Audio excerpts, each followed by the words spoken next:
What's up, fight fans? Welcome back. Here we are once again in the boxing hub, Tijuana, Baja, California, Mexico. I am Brandon Kyle. I, as always, will be your eyes and ears ringside for this next installment of KingGio Promotions bout card here in association with Boris Teka Boxing, produced by Best in Boxing. Welcome in, guys. We are excited about it. He was invited to fight for a vacant UBO world title, which he took, beating an undefeated fighter. So now he's a UBO world champion. Now tonight, the fight was supposed to take place at 130 pounds. Unfortunately, Salvador Nunez, his opponent, came in quite a bit overweight, so they had to bump the fight up to 140 pounds. Now, as a fighter, have you had this happen to you before where you're coming in, you've made the weight, as Gio did, fighter calls a couple days before, I can't make the weight, can we renegotiate, blah, blah, blah. You really want to fight, so you have to take the fight. Has something like this ever happened to you before going into a fight? It has, and you know what? It's a terrible situation because you work really hard to get rid of those last 3 pounds that you need to do, and sometimes if you don't make had already been able to make that 130 pound limit, then he had to, I guess start walking and realize that, oh man, I've been put on larger than Gio. I know it can be kind of a detriment when you're going in there. Joining us also today, because as they say, fighting is 90% mental, we thought we would bring in a professional sports psychologist, Rafael Alcaraz, to kind of give us some of the details of what might be going on in the minds psychologically with these fighters. Now, Rafael, you're looking at a guy who's coming in, he made his weight. You got a guy who basically says, I'm not going to make the weight, I'm not going to try to make the weight. How can this psychologically kind of, alter how you're thinking about going into a fight here? Of course, everybody walks in with a strategy, and obviously the strategy is based upon the other opponent being the same weight as you.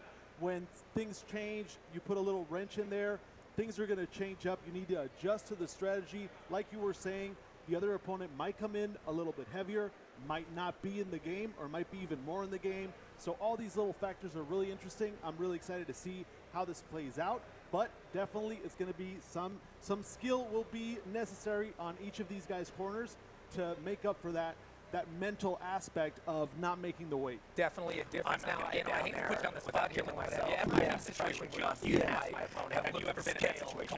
I've never had to do a catch weight, but I have. I've gone to the weigh-in and I was a pound or two over, and I was not expecting that. I thought I was that weight, and it kills you, man, having to do weight one day before, and that could be a factor. Maybe he just didn't want to come in weak. Maybe he knows he's, didn't put in the work, trained enough, and wants to come in with that advantage. Yeah, and then I was going to ask you, the same thing. Now, does this suggest that this fighter, possibly didn't put everything he needed to into this camp, and that's why he's so much larger than the agreed weight? I mean, obviously, it's part of the work that goes into every fight is making weight. If you don't make it, it might be that you feel like you weren't putting all the work in. And that can make you feel a little bit insecure coming into this fight, even if you are overweight. So it's going to be really interesting. The only way that we're really going to know is once we get these two boxers inside the ring. So I'm really excited to see what comes out. But obviously a factor, the mental aspect really affects these fighters, especially making weight, depleting themselves, and not making it can be a real detriment to the happiness of being like, okay, I went through, I've overcome that first battle, which is the scale. And if you didn't win that battle, sometimes you go in there a little bit defeated and you haven't even gotten to the first bell. It can notch some confidence, to say the very least. Well, speaking of seeing what's going to happen, let's go ahead Salvador Nunez started, so we can see what's going to happen. KingGio for London is going to make his pro debut today. Bunch of great heavyweight fights on the bout as well. So without further ado, we'd like to welcome you to the next installment of the KingGio Promotions boxing card. Let's get it started. Join us ringside. Here we go.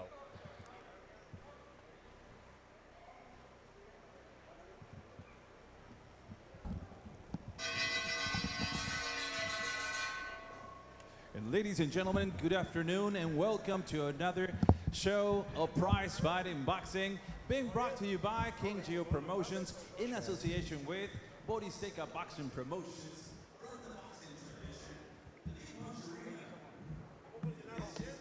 In the world, Tijuana, Baja California, Mexico.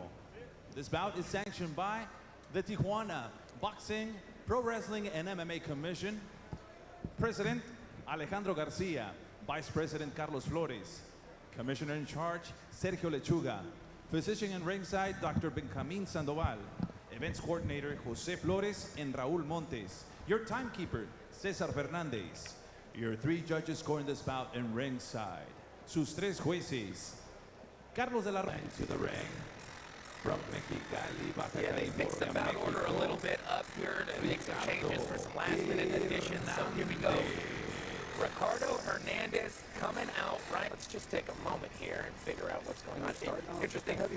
As far as that heavyweight fight, though, with Ricardo Hernandez and Juan Machado, we're at weigh-ins yesterday, and we were waiting for them to come weigh in.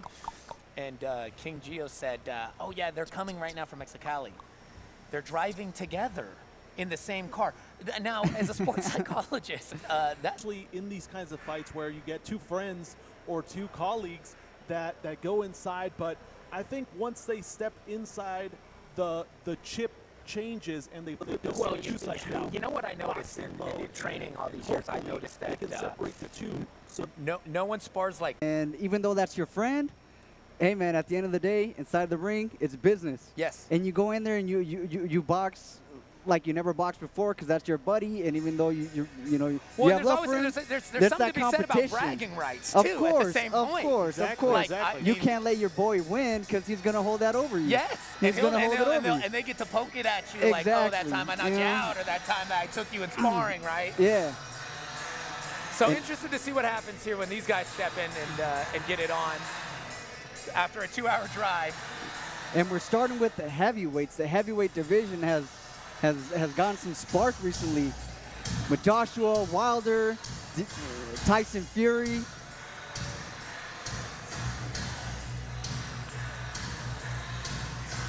They're going to make up for lost time and just bring them both out here right away.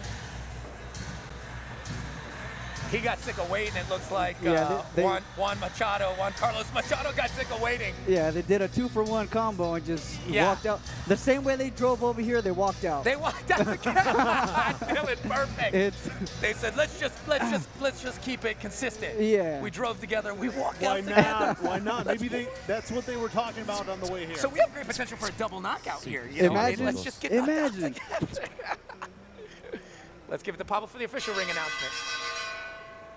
Damas y caballeros, Boristeca Boxing Promotions y KingGio Promotions les presenta nuestro siguiente encuentro pactado a 4 rounds en la división de peso completo. Now, boxing fans, let's get ready for 4 rounds of boxing in the heavyweight division. Introducing first, the fighter standing in the blue corner. He wears black trunks with white trim. He officially weighs in 217 pounds. Presentando ustedes en la esquina azul, vistiendo pantaloncillo color negro con blanco, con un peso oficial de 217 libras. And today he makes his pro debut, haciendo su debut profesional de Mexicali, Baja California, Ricardo Hernandez.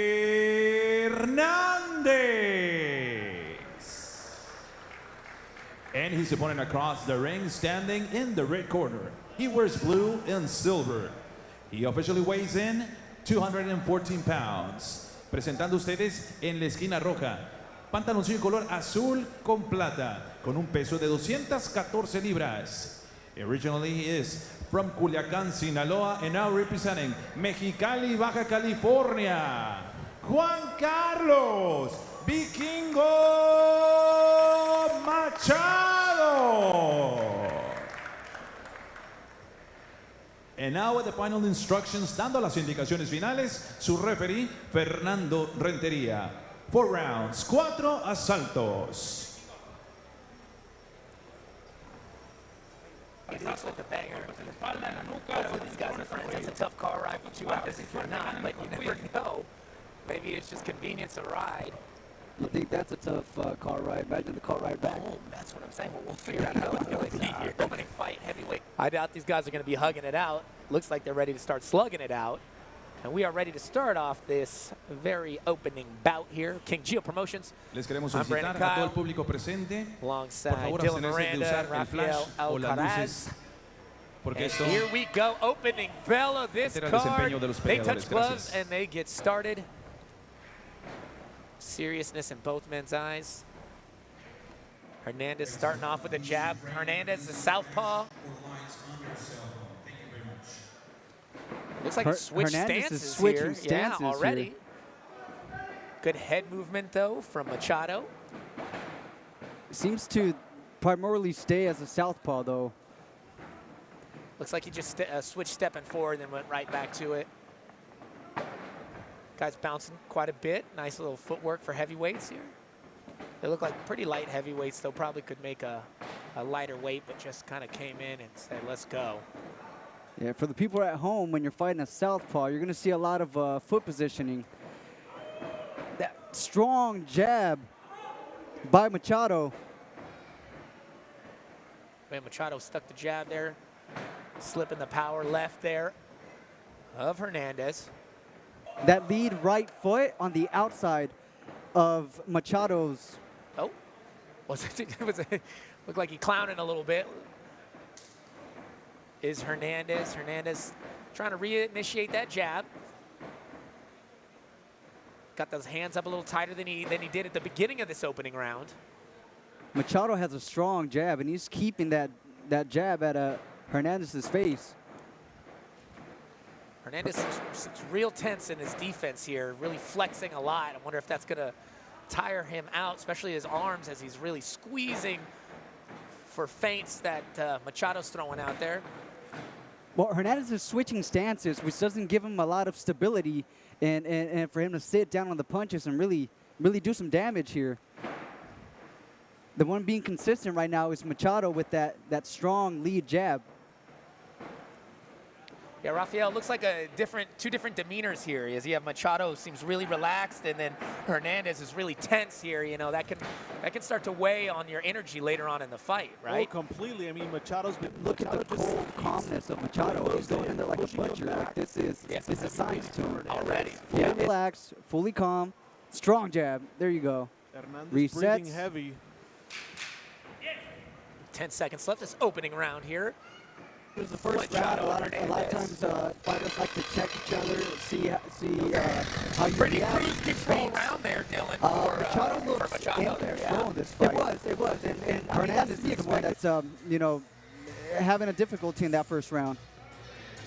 Definitely, and Rafael, what do you think Hernandez has to do to kind of like break this spell that he's under of Machado here? I mean, Hernandez is looking a little bit like he's breathing heavy right now in his corner. He really has to start landing some punches to get that confidence back up, because Machado looks at 100% to me right here in this corner. Very relaxed and barely sweating here. Looked like he would just kind of cruise through that round. Let's see if these guys turn it up here. I mean, obviously Hernandez has to find a way to land some of his own punches here, and we'll see if he can do that here in round 2 of this opening heavyweight bout here for KingGio Promotions, Best in Boxing. Yeah, it's a tougher job to throw hard punches when you don't have your stance correctly. Like the way that Machado's throwing that jab, he's putting weight behind it, how you're supposed to. Whereas Hernandez keeps switching, he's not really stable, and you have to swing your arm a lot harder. And that tires you out. And you see him have to, they're speaking of that jab. You see him having to keep recheck his feet after each exchange here. Like you said, he doesn't seem like he feels on balance. Speaking about being off balance, that right hand from Machado comes in. More action, but like you said, like a butcher is a great way to say it. He's just so calm and collected in there is Machado. It might do Hernandez better to stand and trade, because he's getting into trouble when he's trying to run out. And he keeps switching that stance. He's crossing his feet, and that's what's making him tip over and be off balance. I think you just said it. I mean, we've been seeing how every time he's going backwards, he's checking his feet. He doesn't feel, or at least he doesn't look too secure in his footwork, which could be something going on there. That's going to be the end of the fight, guys. Looks like the referee has seen enough, and that he saw Hernandez didn't really want any more of that action. Right. And I think we could all see that from the very start of the fight there. Yeah, I think that's a good call. Yeah, the referee is there to protect the fighters. The fighters, they're going to try to fight as long as they can, but the referee had the right call here. Now maybe, Machado looks like a scary guy. I don't know, if I sat in a car with him for 2 hours, I don't think I would want to get in the ring with him. So maybe mentally, Rafael, he was kind of beat after that call, right? You never know. I mean, those first few could punches, I mean, go against all the strategy you must have planned throughout that car ride. Can go out the window after you get really rocked. Yeah, again, everyone's got a plan until they get punched in the face, Right. as Mike Tyson used to say, right?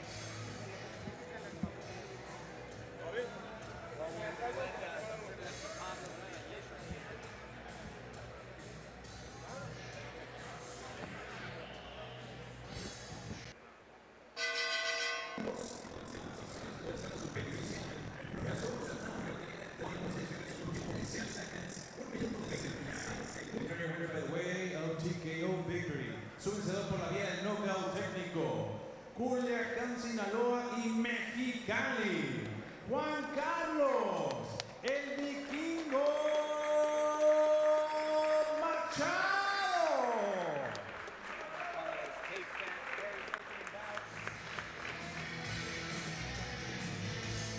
And there we go. Machado taking the very first fight,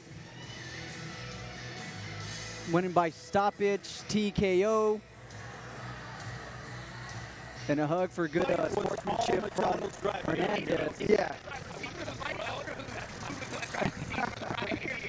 Hey, This still has to get a ride home from her. I think after this result, we know who's going to be driving home. Machado, he gets to sleep on the way back.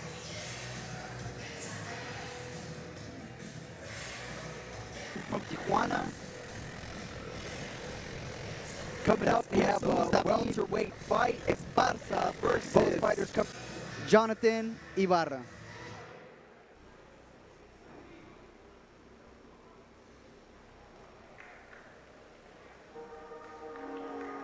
Here we go. Jonathan Ibarra takes the short walk to the ring. As Dylan said, representing Tijuana, Baja California. Pandemic time. Yeah. Also representing Tijuana. So one trying to even out his record, the other one trying to keep his record perfect here. We'll see if Esparza can make the moves to do that in the ring here in our welterweight fight right ahead. Pretty big challenge for these fighters that had to rest up in COVID and not being able to fight. All these fighters are in their prime. They want to be active as much as they can. What's the best recipe for staying active? I mean, sparring is one thing, but being in competition is going to completely set you up for that mental. KingGio Promotions presentando ustedes en la esquina azul. Pantaloncillo blanco con rojo, con un peso de 147 libras. Introducing first, the fighter standing in the blue corner. He wears white and red.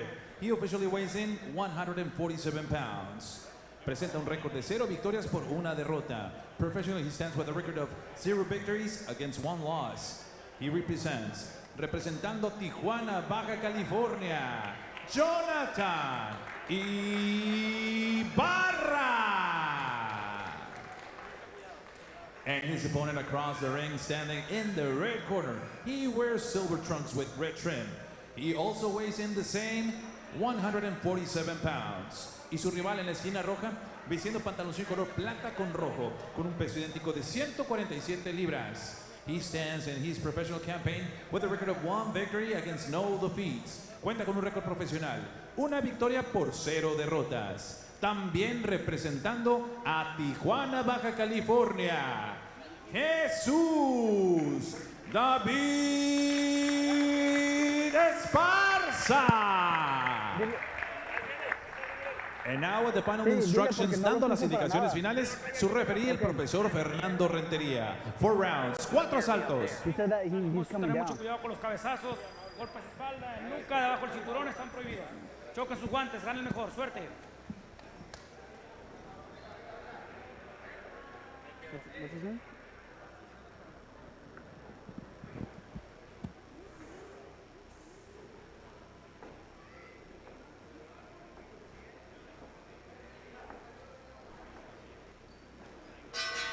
And here we go, Jonathan Ibarra versus Jesus David Esparza. Both only have 1 fight, but Ibarra's last fight was this August. this last August, and Esparza has been out for about a year and a half. But Esparza is taking no break here. He's hitting him with combinations. Esparza looked good with those first few combinations to the body. And it's good he's focusing on the body because that slows down a fighter round by round. They're only going 4 rounds, but it's, you know, high pressure. The damage high pressure fighter, no time to think. And, you know, as a sports psychologist, you know, pressure shuts down your brain. Oh, so definitely. right now, Ibarra doesn't even know how to counter. No, and David is dictating the pace. So he's playing his game. After each punch, there's 2 other ones coming right behind him. So it doesn't let Ibarra really have any time to apply his strategy.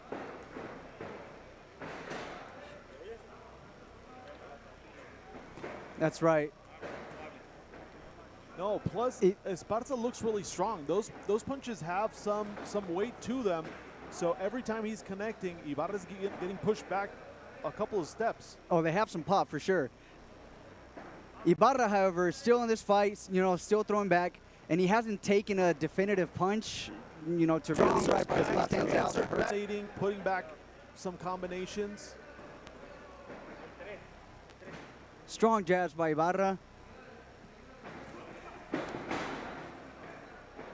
There's a good exchange coming on. Early on, Esparza looked like he was the only one that was working, but now, there we go with a strong right, goes Ibarra. And those body shots by Esparza, those are going to be effective throughout the fight. Strong jab by Esparza. Exchanging jabs.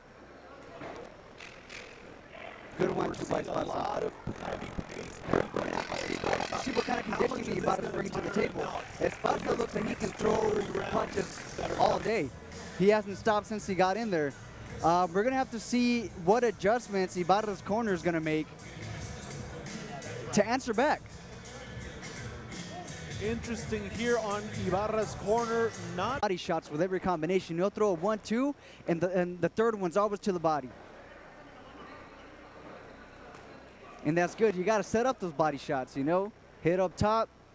The guard goes up. Leave the body exposed. a lot of focus. He's putting in work.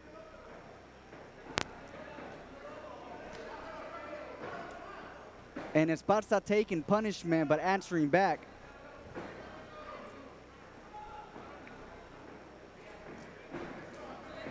Give him some room to make him chase him, moving around the ring, because he's pushing the pace. Right now we're seeing Esparza's fight 100%.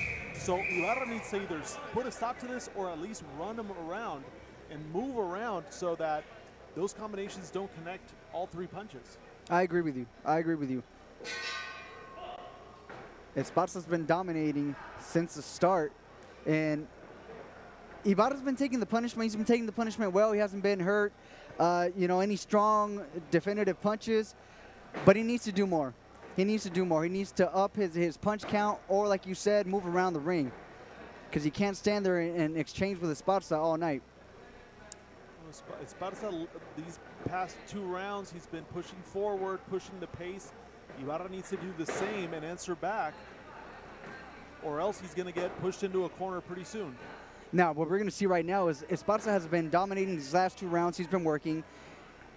He has to be a little bit tired. We're going to see how he deals with that exhaustion and how Ibarra capitalizes it. Looking a little hesitant, but it connected. It connected right there. Good 2-punch combination by Ibarra. Power that was getting that interest payment from 3 rounds of just punishment straight to the body.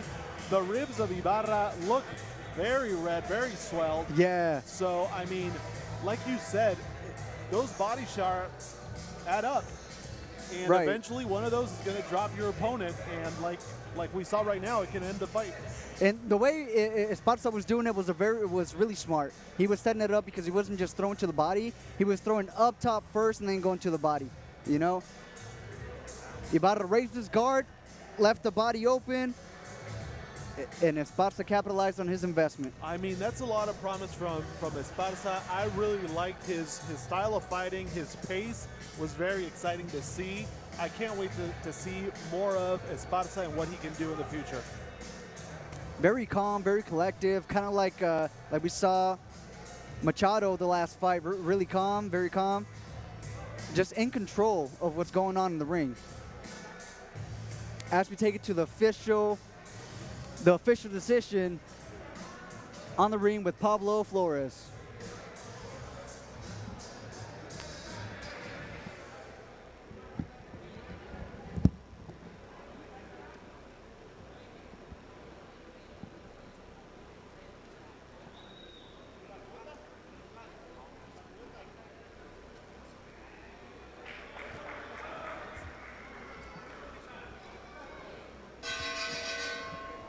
Damas y caballeros, este combate seconds in the third round. Declaring your winner by the way of KO victory. Su vencedor por la vía del knockout de Tijuana, Jesús David Esparza.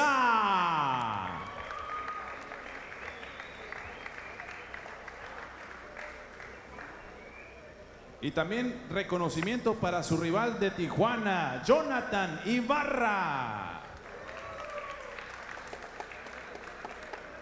Great sportsmanship by Jesus David Esparza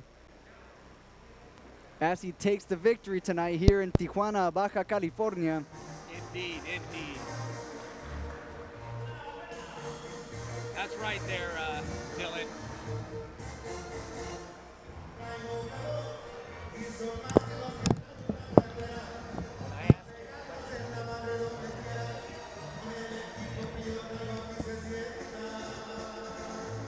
That's right, Dylan.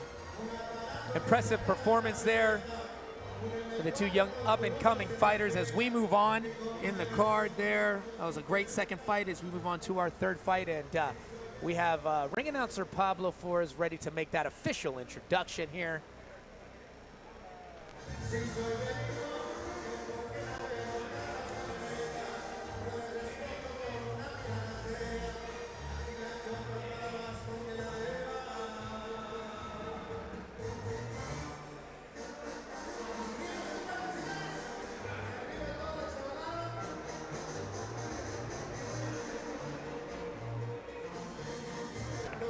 Knows who's coming up next. Again, we had to rearrange the card due to some fallouts and whatnot, so got to get everything in line before we start this next bout.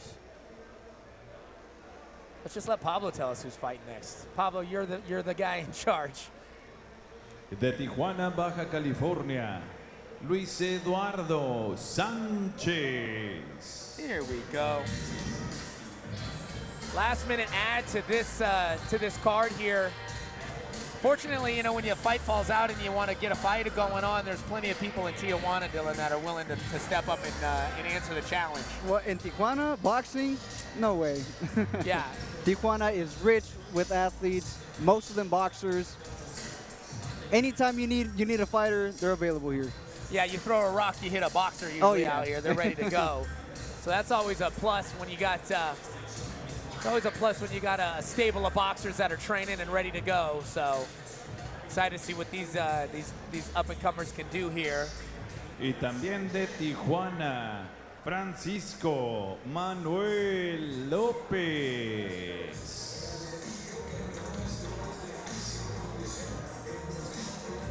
Francisco Manuel Lopez.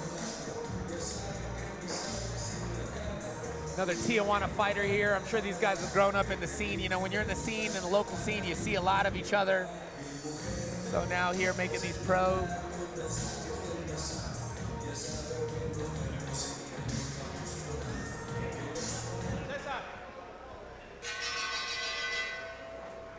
Damas y caballeros, KingGio Promotions presenta este encuentro pactado a 4 rounds en la división de peso super welter.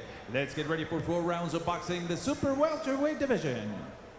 Introducing first, the fighter standing in the blue corner. He wears black trunks with white trim. He officially weighs in 154 pounds. Presentado ustedes en la esquina azul, pantaloncillo color negro con blanco, con un peso de 154 libras. And today he makes his pro debut, haciendo su debut profesional de Tijuana, Baja California, Luis Eduardo Sanchez. And his opponent across the ring, standing in the red corner. He wears black and yellow.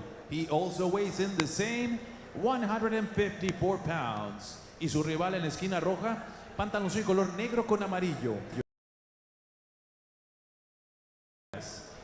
And today he also makes his pro debut, haciendo también su debut profesional de Tijuana, Baja California, Francisco Manuel López.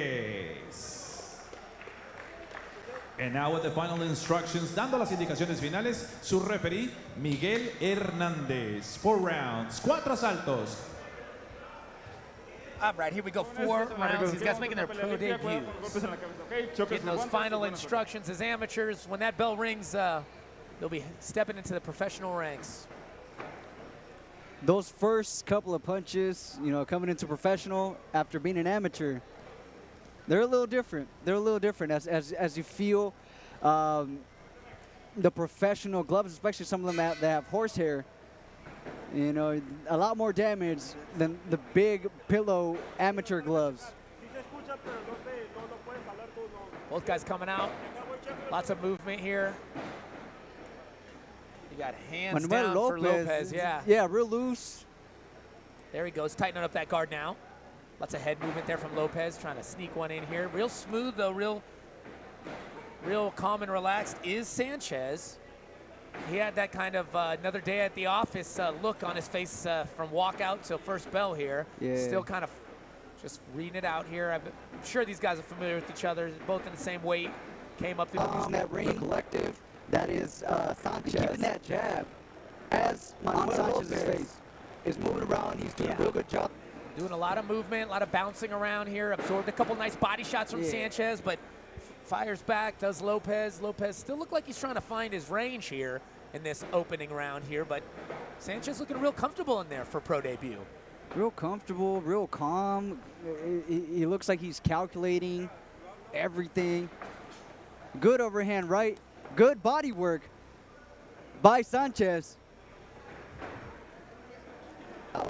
As Sanchez continues to work on the inside, keep that jab in his face, dance around and use the ring like you know, Sugar Ray Leonard. We're seeing 2 different styles. Kind of working his range, got a high guard there. Throwing some nice short work inside phone booth style. Nice slips the jab. Does Sanchez that shot though? It's real relaxed. A nice body shot from Sanchez. By Sanchez. Lopez cornered up in the corner here. Just light work right now, but just really starting to feel himself. Keep him on the outside with that jab. Oh yeah, he's starting to find his rhythm. Needs to maybe find He's starting to find his rhythm. Sanchez As Lopez keeps trying standing in front of him at times, as if he has no worry in the world of any counter shots coming back. 10 seconds left. Back to that body work does Sanchez do. Sanchez likes to do his work when he's up close and personal. All right, let's bring our official ringside sports psychologist, Rafael. Rafael, I mean, you know, you got 2 debuters here, and again, it looked like the tale of two demeanors once again here.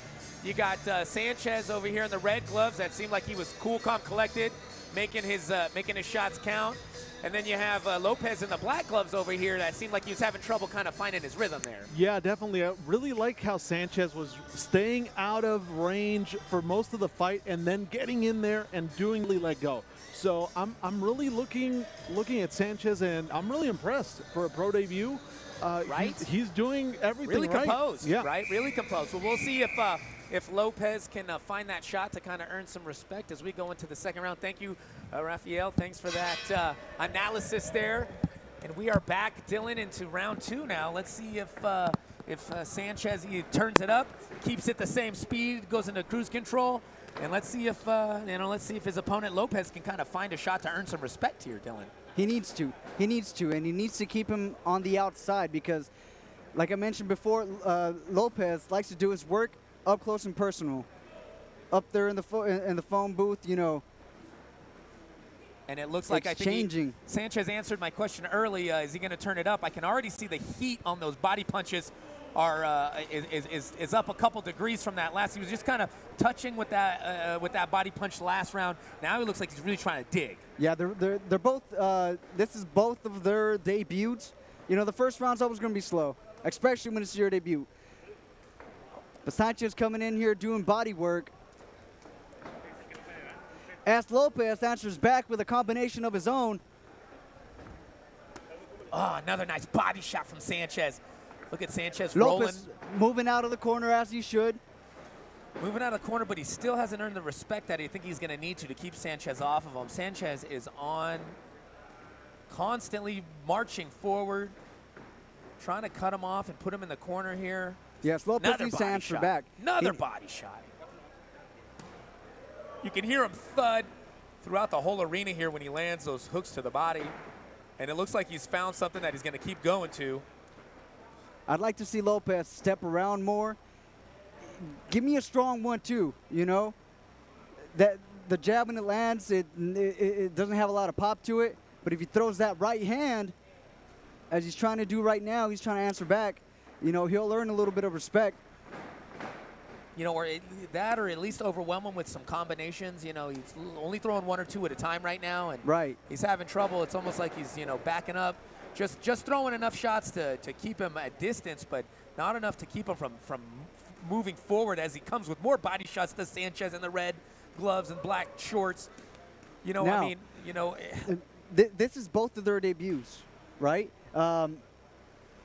Sanchez has to be careful not to empty out all of his gas tank because there's 2 more rounds left. This is true. There's 2 more rounds That's left. true. And he's you know, he's staying busy. He's hurting him. You know, he's looking good. But if you don't have any gas tank left for round 3, that could be it. Now Lopez trying to answer back. He doesn't have the same output as Sanchez, working off the ropes. Yeah, you start to see the sweat trickle off the hair And of Lopez. He's starting to feel those shots. You can see he's just not taking them the same way he was in that first round. He seems to be affecting him a little bit more. Looks like Sanchez is starting to turn up the heat. While Lopez is starting to lose all his steam. We're into the second round, and it's looking slow now in this. It's slowed down Lopez to a degree where Sanchez just feels comfortable and is teeing up. Tire out those legs. And I mean, Rafael, there's got to be something when you give somebody everything you got to keep coming forward mentally. That's got to be, you know, kind of, kind of going to affect your confidence, right? Yeah, definitely. And I mean, I know Lopez is trying to punch him, trying to connect, and missing those shots also is really heavy on the mental game and disheartening. So let's see how he does in this round. Thank you, Rafa. All right, Dylan, we're in round 3 here, and let's see, let's see what we can do as far as Lopez corner, what they told him. I mean, what are you telling your guy in a situation like this where he's obviously down 2 rounds and he's really got to do something here to turn it up? I noticed in the corner we had the referee come up and he said, you know, you have to fight back. You have to fight back when he's throwing all those combinations because if not, they're going to stop the fight. Yeah, you know, when the referee's letting you know, hey, you got to get it going on, that's when you kind of know that, you might really need to do something dramatic here to even stay in the fight, you know. Yeah, because staying in the corner, as he is right now, even if those punches aren't doing a lot of damage, as they can, you know, that body shot. You know, pressure bust pipes, you know, and slowly but surely, one after the other starts to, you put a chink in someone's armor. Yeah. And Sanchez is committing to these body shots, too. And the combinations that he's throwing, they're smart combinations because they're not all really strong punches. You see him set up with a couple little light punches, make him expect a punch coming up top, and then he threw the last one to the body. So he's setting them up. He's not he's just going, throwing he's up in and there. down. He's making a real vertical target of his opponent's body going up and down, but I mean, give it to Lopez. He's taking him and he's chunking him right back, though. Answered with a good 1-2 right now, did Lopez. He needs to get out of that corner, though. Good jab by Sanchez. you start to see Sanchez's mouth guard kind of sticking out, which could be, you know, his. And you did talk about this. He's putting a lot of output out in his pro debut. He is. And you can, you know, you can really kind of gash yourself out sometimes with this, you know, heightened sense of importance when it comes to a fight, you know. And so you did mention that, and you do see that mouthpiece start to come out a little bit. Yeah, and the punches that he's throwing right now don't have the same sauce, the same pop that they quite used as to much have. mustard on him as there was in the first 2 rounds here. Right, and that could be confidence for Lopez, who's already taken some of the hardest shots early on. Sometimes, yeah, when you do weather the storm, so to speak, of an aggressive fighter, and then all of a sudden they start to lose some of that steam there, you might gain a little confidence at the same time.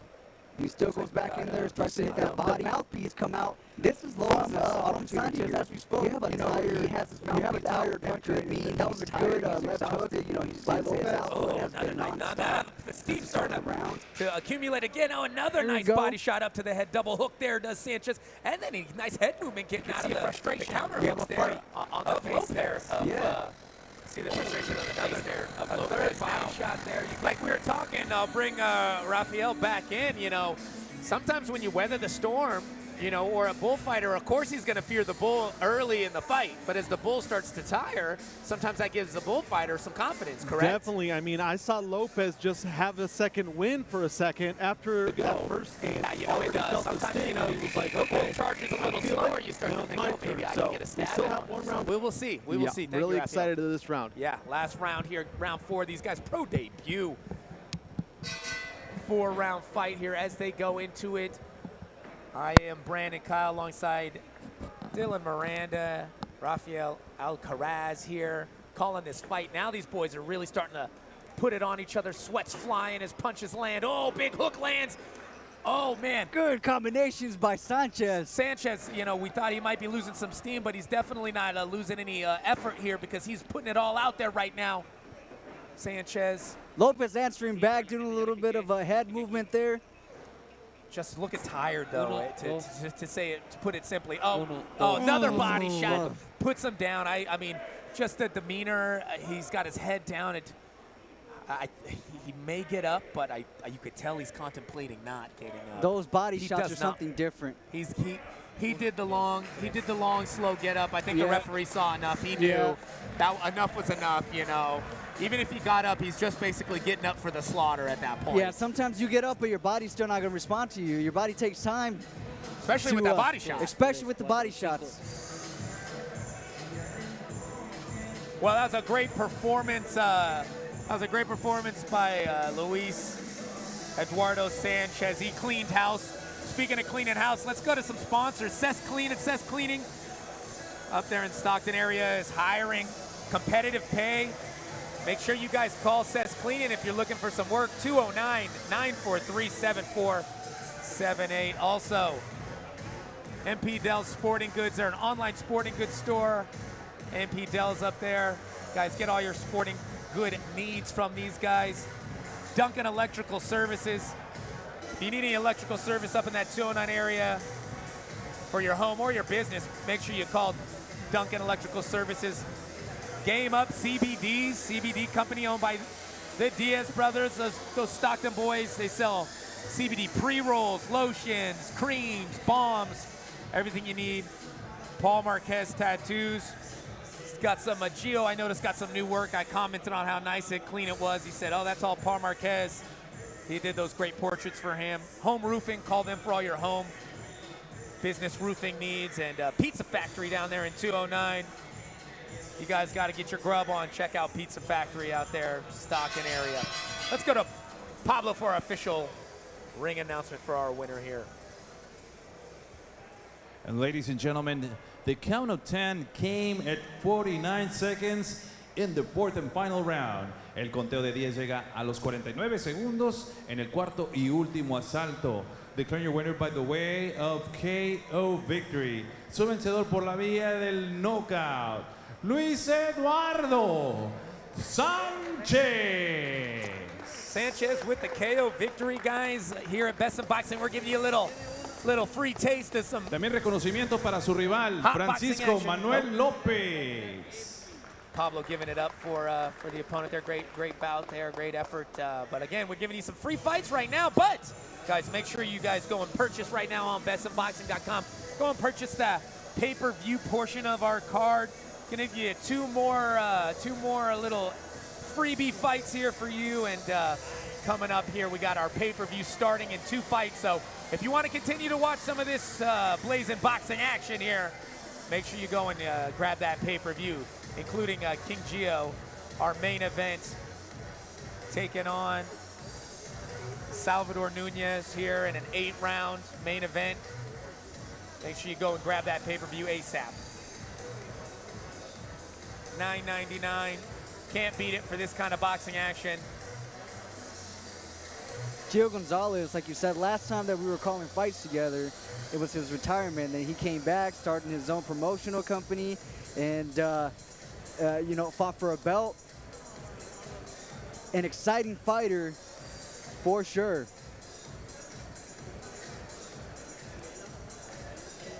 As we hold for our next fight.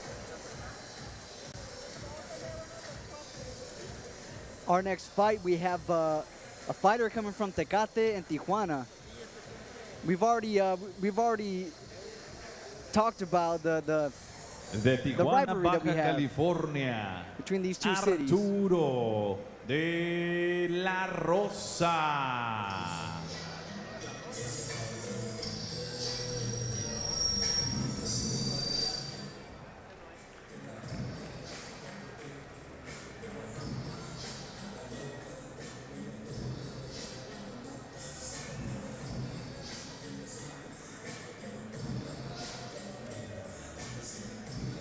Rosa making a quick ring entrance here.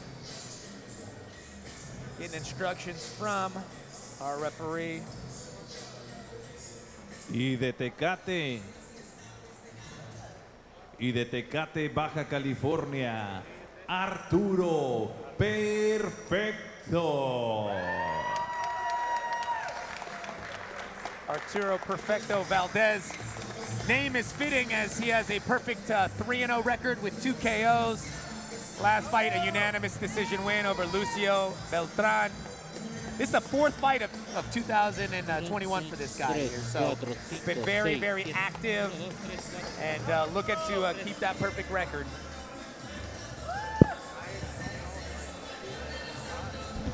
Uno, dos, tres.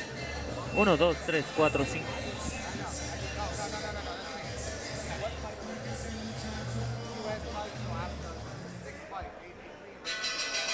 Ladies and gentlemen, KingGio Promotions presents 4 rounds of boxing in the super lightweight division. Prepárense para 4 rounds de combate en la división de peso super ligero. Your 3 judges scoring this bout in ringside. Sus 3 jueces: Francisco Pacheco, Carlos de la Rocha y Héctor Hernández. Your referee in charge of the action, el tercero superficie, Miguel Hernández. Introducing first, the fighter standing in the blue corner. He wears red trunks with white trim. He officially weighs in 137 pounds. Presentando ustedes en esquina azul, pantalón y color rojo. De la Rosa started out first, so I mean, let's see what happens now. We shall see. Thanks, Rafa.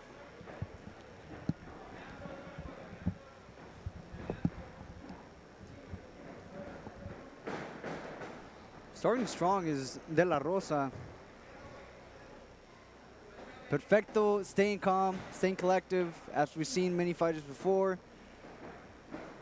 Really analyzing De La Rosa and picking his shots intelligently. You know, his staying brother, at a distance. His brother was supposed to be on this card as well.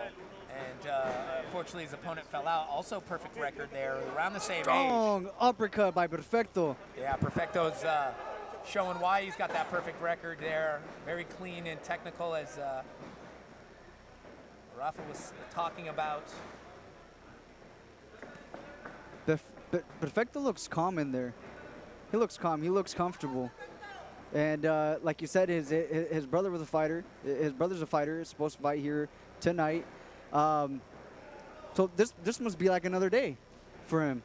Yeah, fourth fight. Talk about active, you know, and we were talking earlier about This ring year. rust, you know, and whatnot. I mean, and it's only October here, so he's obviously been busy every couple of months. I mean, and you know what? As a young fighter, it's good to see a young fighter hungry, willing to take fights, willing to put it on the line, and try to get that experience in the ring.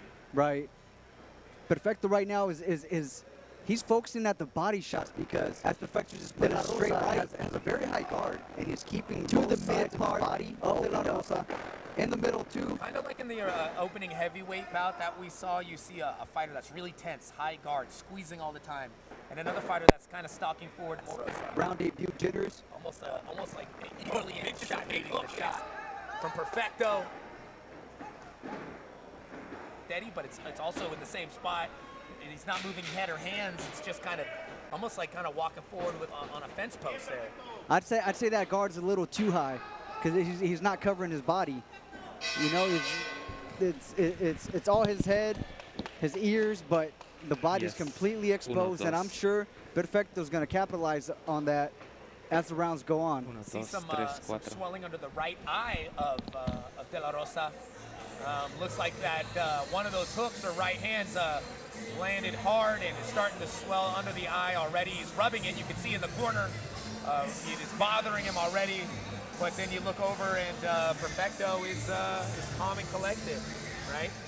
Rafael, I mean, didn't look like Perfecto was, dealing with any pressure issues in that round. No. All the contrary. I think we were about to talk about the COVID situation, talking about ring rust. I think Perfecto, the fact that he's been competition ready, he's already been inside this ring. He already knows what is to be expected. Maybe because it's his debut, he doesn't have the experience of the crowd, and he's looking a little bit tightened up. Yep. And Perfecto's like loose. I think he's been here before. He knows what to expect of the crowd, and I think that's really playing to his advantage 100%. Definitely. We'll see if De La Rosa can loosen up a bit and let things fly and hit his mark. But so far, it's been all Arturo Perfecto. Thanks, Rafael.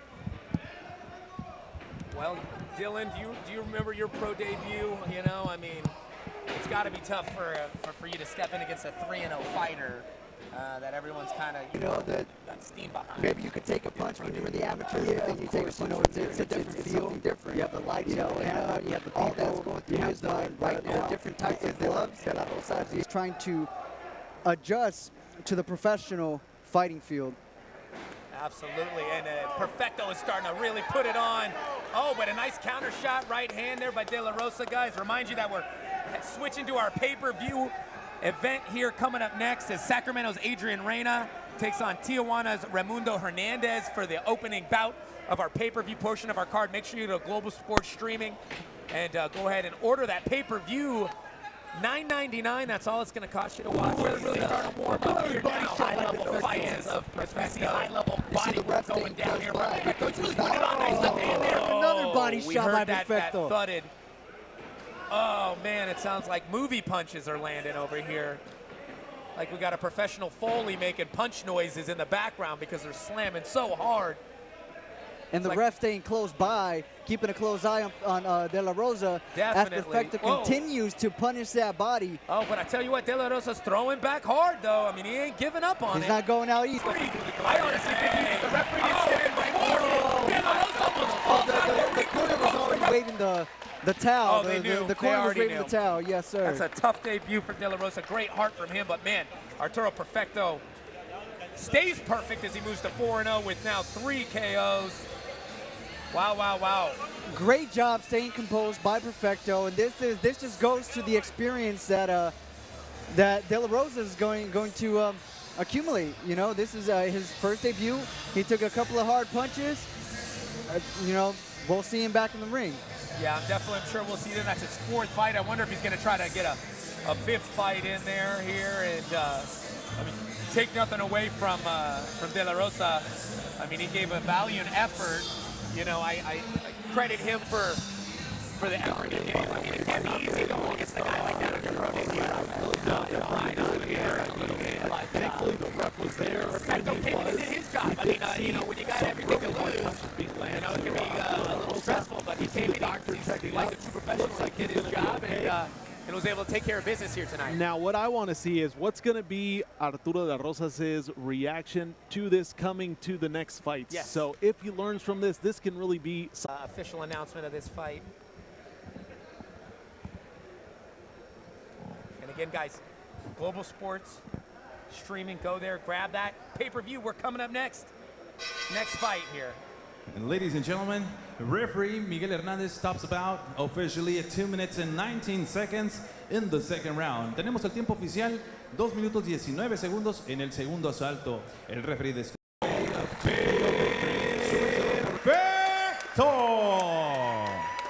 If you want to continue watching, we thank you for watching this little preview broadcast here of some of our earlier fights, our undercard. But here it's time for that main card as we move on, and why don't you go grab that pay-per-view, and we'll see you on the other side here. So far, so good, though, Dylan, right? Oh, there's been some good fights, definitely. Definitely had some good fights. Yeah, coming up next, we got Adrian Rayna. I saw him land a devastating KO body shot there in March in Rosarito. Last time I saw him in the ring, it was last fight. And he's excited. He's coming on taking a vet of over 17 fights. So, you know, it's youth versus experience coming up in this opening card of our opening fight of our main card here. Yeah, that's going to be how he deals with the experience that Remundo is bringing to the table.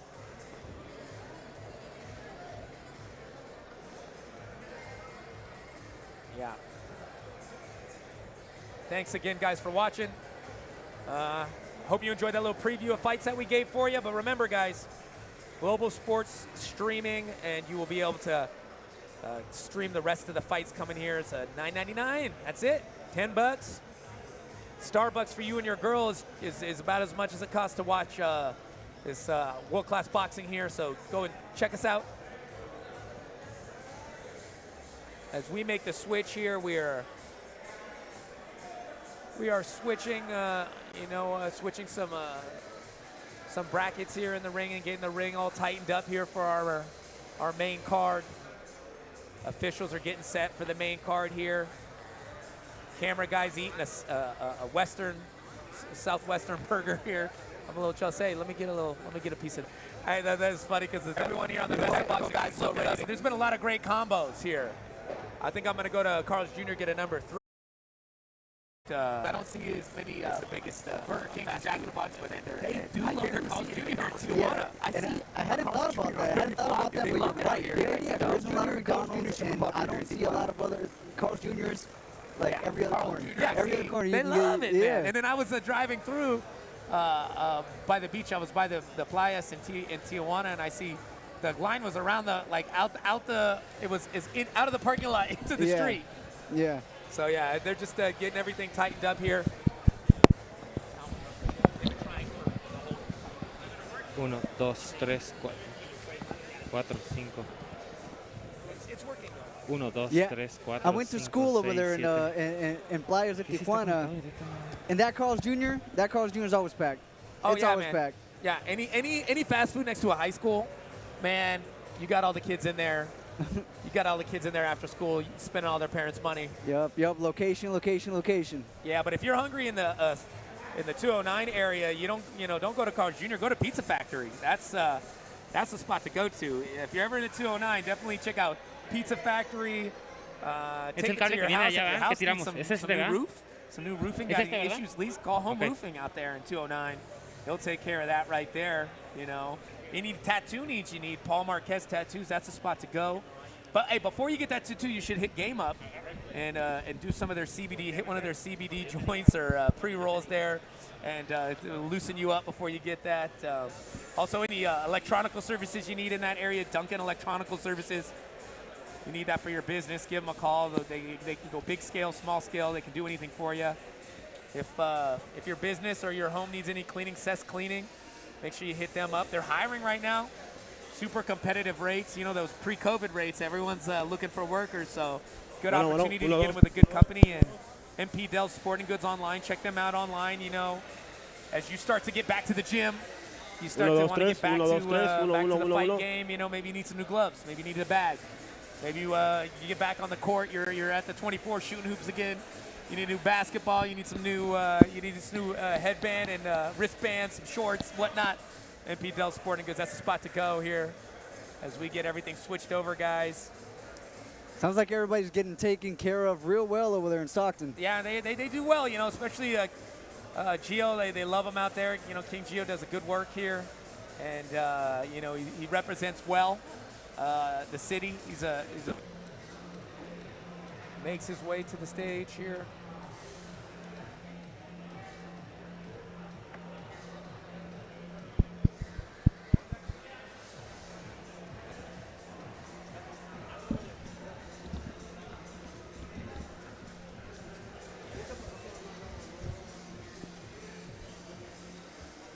Y de Tecate, Baja California, Abraham, perfecto.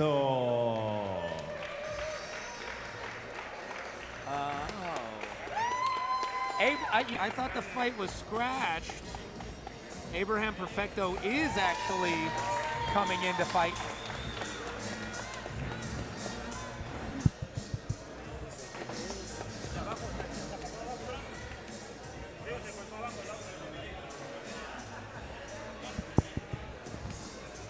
Looks like both perfect.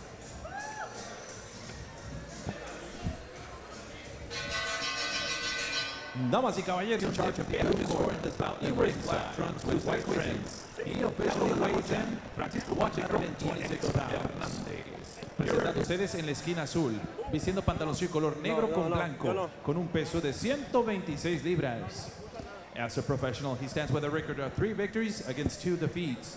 Cuenta con un récord de 3 victorias por 2 derrotas. De Tijuana, Baja California, Saúl Rester García.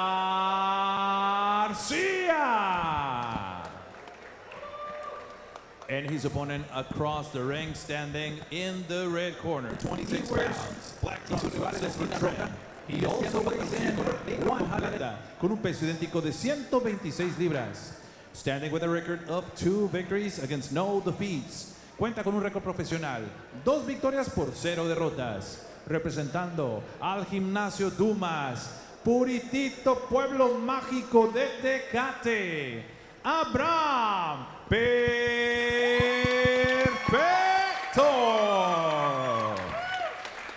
And now with the final instructions, dando las indicaciones finales, su referee, el profesor Fernando Rentería. 4 rounds, 4 asaltos. All right, guys, let's get this started here. Perfecto looks like they went out their skills here. Let's see if Abraham can duplicate Arturo's performance here. And again, we see the matchup of the tempos. One real calm, real collective, and Perfecto's opponent here is moving around, using the ring, trying to establish that jab. So, out of the last fights, this is how somebody should fight on the outside. You know, he's moving around, but he's throwing that jab, keeping that right in his face, and slipping all these. Not too tired because Perfecto has been dominating the center of the ring and effectively touching him the times that he's been throwing. So let's see what happens in this next round. Yeah, sometimes when you try to throw, you know, maybe you're trying to look for an early knockout, sometimes, man, you really put a lot of gas in those punches. And again, we do have a 4-round matchup here, but both boys look like to be in decent shape. I mean, Casillas, you know, he doesn't seem like he's, I mean, he's sweating, but he don't seem like he's sweating it right now. Right. Back to No, the Casillas jab. looks comfortable. Look, comes back in, 3 jabs, moving around, using the ring. And I like what you guys mentioned. He's not moving to just one side, so it doesn't turn into a chase game. Yeah, he's unpredictable. He's trying to move.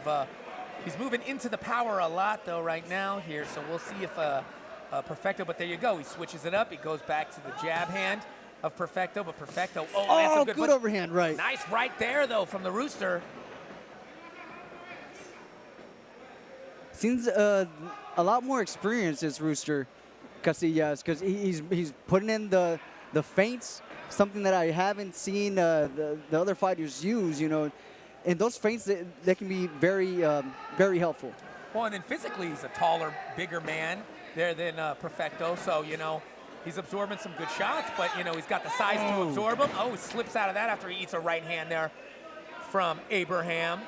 Perfecto there. Perfecto is stalking like it's a kill or don't eat type situation right now. Oh, and there he goes.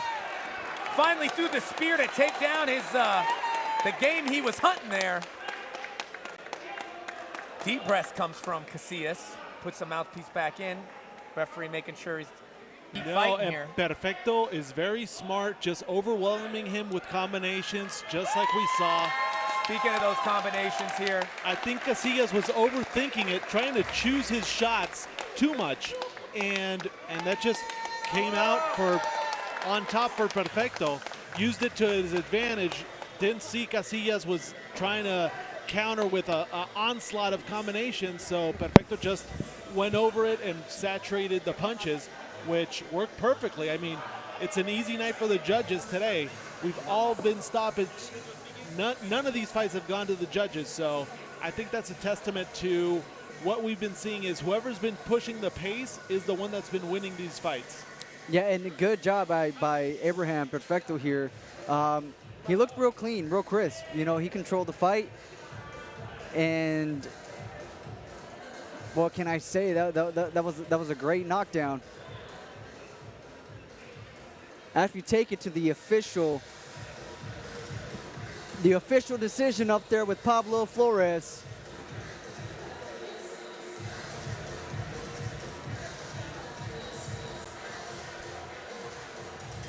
Great night of boxing here in Tijuana, Baja California. Brought to you by KingGio Promotions.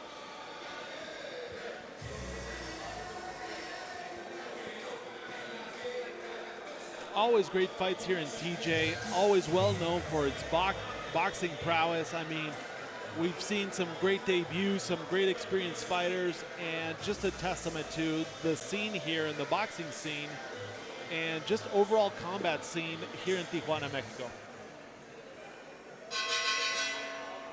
Ladies and gentlemen, referee Hernandez will stop the contest officially at 1 minute and 49 seconds in the second. Pues quiso aprovechar ese upper, vi que le entró duro y repite otra vez.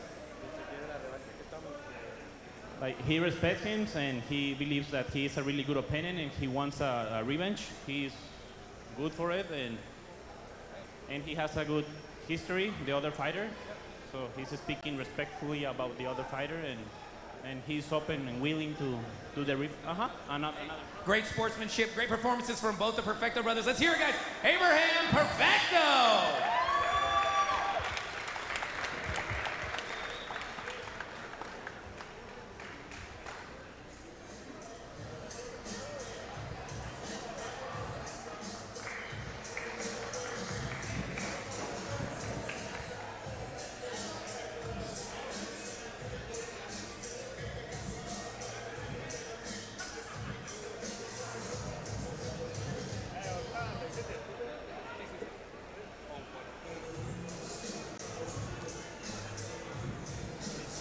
Great fight from Abraham Perfecto and Casillas from Tijuana, Baja California. Yeah, man, that's beautiful performances from both of those brothers there. Can't get a... You know, the fight over who's going to do the dishes must be intense in their home. Well, we were talking earlier, guys. We were talking about brothers sparring up. Imagine how their sparring matches must be. Yeah. You know, you got two high-level guys. They've obviously probably been doing it since, they've been doing it since they were little kids.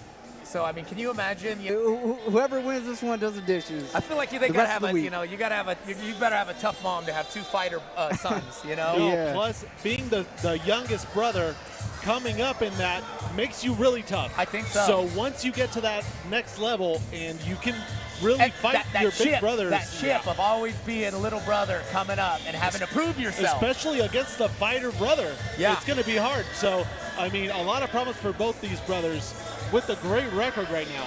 Yeah, that's going to be interesting. They're so young, too. So much ahead of them. It's going to be interesting to see how they come up through the ranks here. You guys, remember, you're here checking out Best in Boxing, Global Sports Streaming, KingGio Promotions. in association with Boris Pickup Boxing here in Tijuana, man, a West Coast hub of boxing here. I'm Brandon Kyle, your eyes and ears ringside here. Dylan Miranda, our sports psychologist, getting into the minds of what's going on with some of these boxers right now. Been an interesting show, so a main event coming up as well is KingGio Gonzalez from Stockton, California, taking on Salvador Nunez. Excited to see what happens when they step in the ring. Again, we talked about 2 days before the fight, Nunez calls up Gio and says, hey, I'm not going to make weight. Gio goes, oh, okay, that's cool. You know, you're 140 right now. How about 135? Nunez says, listen, I'm not making weight. Not cutting any more weight. Oh, okay, come on. How about 37 then? I don't think you're listening. I'm not cutting any weight. And I think, you know, Gio, he said, you know, normally I would be like, no, that's BS. I'm not going to let you get away with that. But he was so put off by the disrespect, he said, of Nunez to say, nah, I'm not going to try it. Take it or leave it. Yeah. He was like, you know what? As the fighter in him, the warrior spirit said, all right then, come on down. And, you know, and he's like, you could tell there's like a fire in his eyes of like. Oh, of course, man, because imagine Gio going through the diets, going through the training camp, going through all the sparring to make weight, and your opponent says, nah, I'm not even going to try, man. I'm not even going to try. And what is that? Like, do you want to have the weight against me so you can have that advantage? Is that what it is? Do you want to see me get down, get weak, doing that weight cut so you can have that advantage over me? Well, here's the thing too, and it seems kind of like a shady, I guess, I don't want to say, it seems almost, it could be tactical, you know, if he would have, if he knew he wasn't going to make a weight way before 2 days, if that's as far as he could go. Yeah. So he could have, I'm in shape to make my weight. So, you know, I mean, it's still, you know, it could still weigh on an opponent, I think, you know, especially for Gio, you know, I mean, he's still got to worry about this guy who's naturally bigger than him.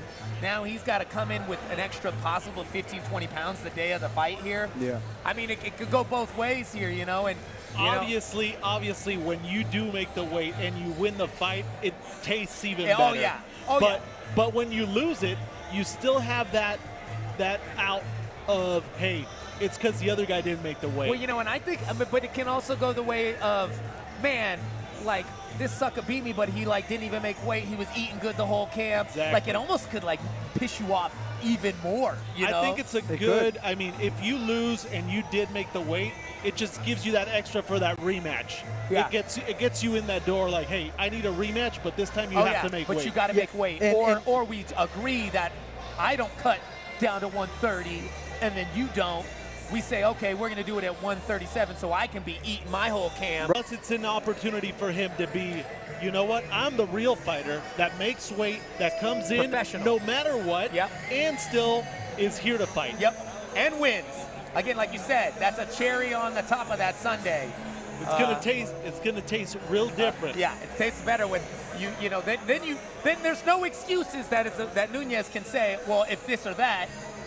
I came in overweight. I had the size advantage. You still beat me. I mean, at that point, you got to just, you know, bow to the crown. Right. Here we go. Pablo Flores for our next official announcement. Hernandez. Here we go. Remundo Hernandez representing the blue corner, making his way out here. 17 professional fights. Taking on a much younger fighter here. And Adrian Rayna, they call him El Rey. I know another good fighter they call El Rey. I wonder who that could be. I can't remember what his name is, but man, there's some great El Rey fighters. Oh yeah, Dylan El Rey Miranda. Oh, that's you, man. Hey man, here I am representing. You know. Well, this man is he's the El Rey de Sacramento. And from he's Sacramento, California, USA, Adrian El Rey Reyna. Adrian Rayna, I saw him fighting again Rosarito back in March. He had this devastating body shot. He says, look for that again. I love the body shot. He loves a body snatch. He said he sees some opportunities in his opponent. He sees some openings, and he thinks he's going to be able to take advantage. Again, 17 fights, though, for Hernandez Batista. 36 years of age. Big age gap here, though. The fighter standing in the blue corner. He wears red trunks with black trim. He officially weighs in 108 pounds. Presentando ustedes en la esquina azul, vistiendo pantaloncillo rojo con negro, con un peso oficial de 108 libras. He stands with 17 professional bouts. Cuenta con 17 combates profesionales de Tijuana, Baja California. Remundo Hernandez. And his opponent across the ring, standing in the red corner. He wears green trunks with gray trim. He classes because they have to shift the weight in every single punch adequately. You know, you have to have a little bit of pop. And the amount of punches that they throw is from Modesto, California, going in there and having a successful execution of the game plan. After you take it to Pablo Flores for our next fight.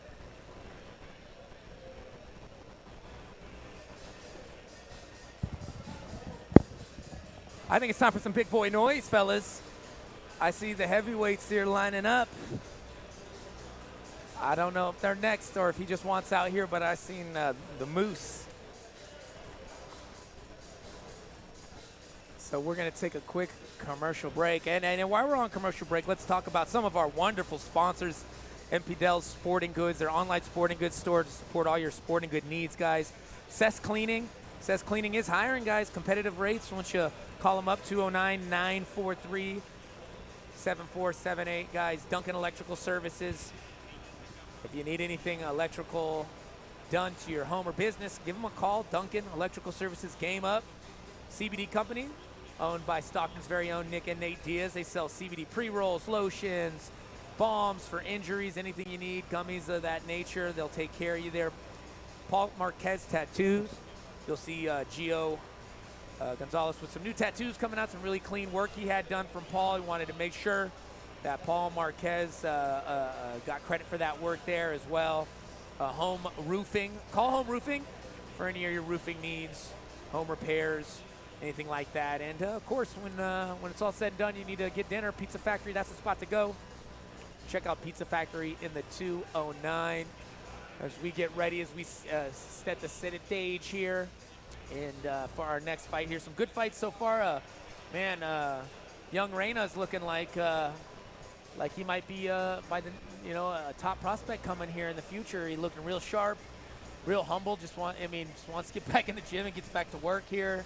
Fought in March. It's the second fight, so he's got that pandemic rust off him now, and he looks like he's on a roll here. I mean, that's a sign of a true champ. When they like to train more than they like to fight, you got to be on the lookout for those guys. Well, and that's the thing too. I mean, you got to be you got to be in love with the process, I guess, to be a professional fighter here. It's so difficult. I don't think people understand the difficulty that goes on. It's not just the minutes you spend in the ring fight night. The job starts months before the fight. When you sign the contract, all of a sudden, not only physically, right, Dylan, but mentally as well. As soon as you think that you're going to fight, you stop eating burgers. Your whole diet change, your whole demeanor changes because you have a fight coming up, so you start to get more serious. Yeah, you're right. Like you said, it starts as soon as you sign that contract, you're in fight mode. And then Rafael, I mean, there's so much involved when it comes to a fight. I mean, it affects everything, your family life, your work life, right? I mean, not only just because you have that mental strain of this fight coming up looming, but also the training. I mean, when you're physically tired, right, mentally you're not going to be as sharp either. And I mean, we're not talking about, I lost the game. It's you lost the fight. I mean, you can get hurt by losing. It's not like you're going to rest basketball on a different level. As we see, one shot can really do can do the damage here. And then, and that's why I think it's such a great sport. The best in boxing. Presentan este encuentro pactado a 4 asaltos en la división de peso ligero. Let's get ready for 4 rounds of boxing in the lightweight division. Introducing first, the fighter standing in the blue corner. He wears white trunks with red trim. He officially weighs in 135 pounds. Presentando ustedes en la esquina azul, vistiendo pantaloncillo blanco con rojo, con un peso de 135 libras. As a professional, he stands with a record of 0 victories against 1 defeat. Cuenta con un récord de 0 victorias por 1 derrota. Representando a Tijuana, Baja California, Juan Diego León. And his opponent across the ring, standing in the red corner. He wears black trunks with silver trim. He also officially weighs in 135 pounds. Y su rival en la esquina roja, vistiendo pantaloncillo color negro con plata, con un peso idéntico de 135 libras. In his professional campaign, he stands with a record of 1 victory against no defeats. Cuenta con un récord profesional, 1 victoria por 0 derrotas. Hailing out of Village, Arkansas, USA, here is Edwin.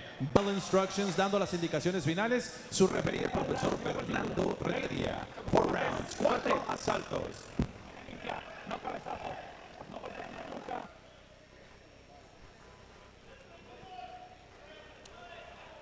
Here we go, 4 rounds. Our next fight scheduled in the lightweights. Juan Diego León taking on Edwin Hernandez. Hernandez still got his arms on the ropes. He's gonna wait till that bell to step off. Here we go. No rush in Hernandez. No rush at all. Sticking that jab though, starting first.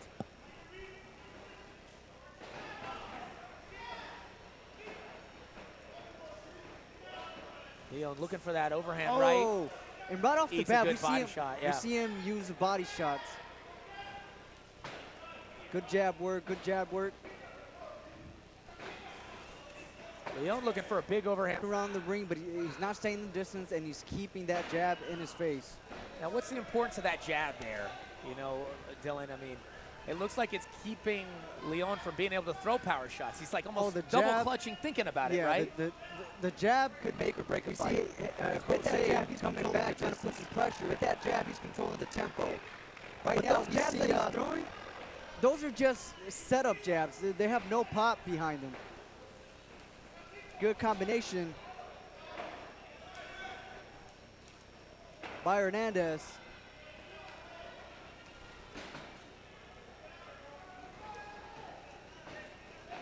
Juan Diego León starting to paw his own jab. Maybe he thought, hey, those jabs working against me. Maybe I'll start to try to throw some jabs here. Now, Juan Diego's doing something that I'm not liking too much. He keeps switching stances whenever he's throwing those punches. Now, we saw what could happen when you're off balance on the first couple of fights. If Hernandez can capitalize on that mistake, oh, another be a body short shot. fight. Lands to the body of León. Hernandez is starting to throw those coins in the bank as far as the body shots are concerned. Maybe saw some of the fights earlier in the card, saw how effective that can be. Diego León, however, keeps walking forward. He's taking punishment, but you know what? Sometimes you have to. Sometimes you have to. When you have a fighter who's more technical sound than you, best right now. These are the kind of fights you would see at the bar, just going at it. Like you said, the phone booth. Yeah, they are up close and personal. They are keeping it tight, but you know what? Hernandez is landing some big shots here right now against León. León, though, aggressive, super aggressive, not deterred by those shots.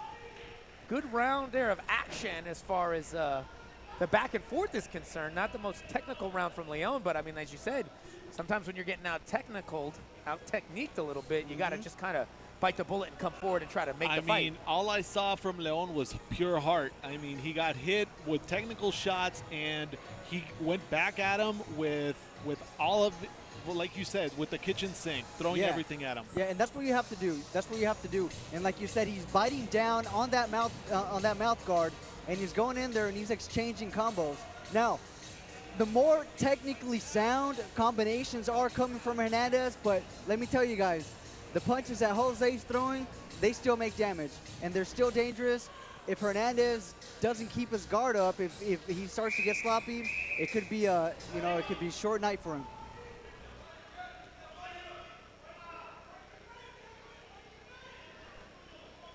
And here we go, starting round 2. Here we go, boys. Leon starts with the jab, trying to establish a jab of his own. Oh, Hernandez hits with a nice right hand, though. Yeah, Jose making it a slugfest Yeah, again, sure and that's what is. he has to do. Oh, Oh, lands and a nice a shot good, of his good own. left hook. Like you were just saying, sometimes you got to make it ugly Oh, nice against right a more hand. technical fighter. Yes, sir. Absolutely, and he's making it ugly and lands some shots while making it ugly. Hernandez managed to turn it around, though. He was on the rope, and, you know, he did a good turnaround.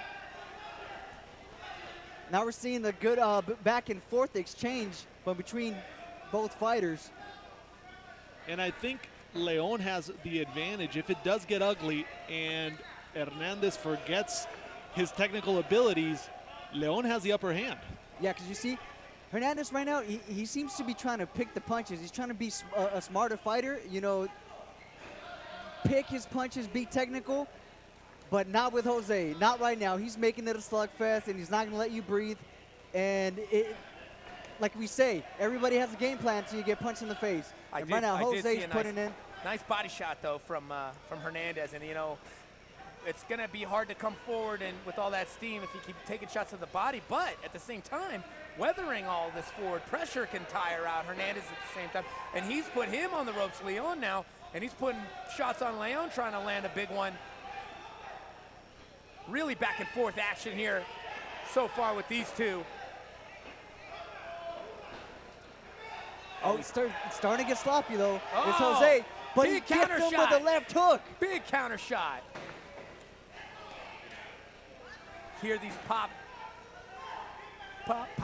of these gloves against the domes of each other. I see a little swelling under the right eye of Leon. Leon just kind of zombieing forward, throwing shots relentlessly. Diego Leon, though, just does not stop throwing back.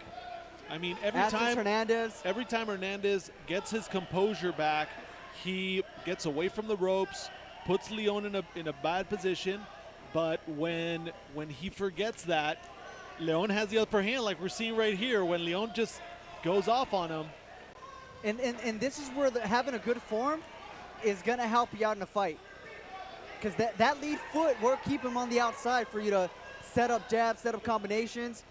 But again, it's so tough to set up your game plan when somebody like Jose, Diego de Leon, is in your face. He's not letting him breathe at all. Yeah, Juan Leon is nonstop action here. You see a look almost, Rafael, of Edwin, like, what the heck do I got to do to back this guy off of me? I'm hitting him with shots. He still keeps coming. No, I think Edwin knows he's a more technical fighter, but once Leon gets his confidence up, he doesn't stop, and he has the bigger heart. So he's not afraid of getting punched. He's not afraid of getting in there, and he's not afraid of Edwin's punches. He looks tired, though. I see him breathing real heavy here. Got his hands up, trying to catch that breath.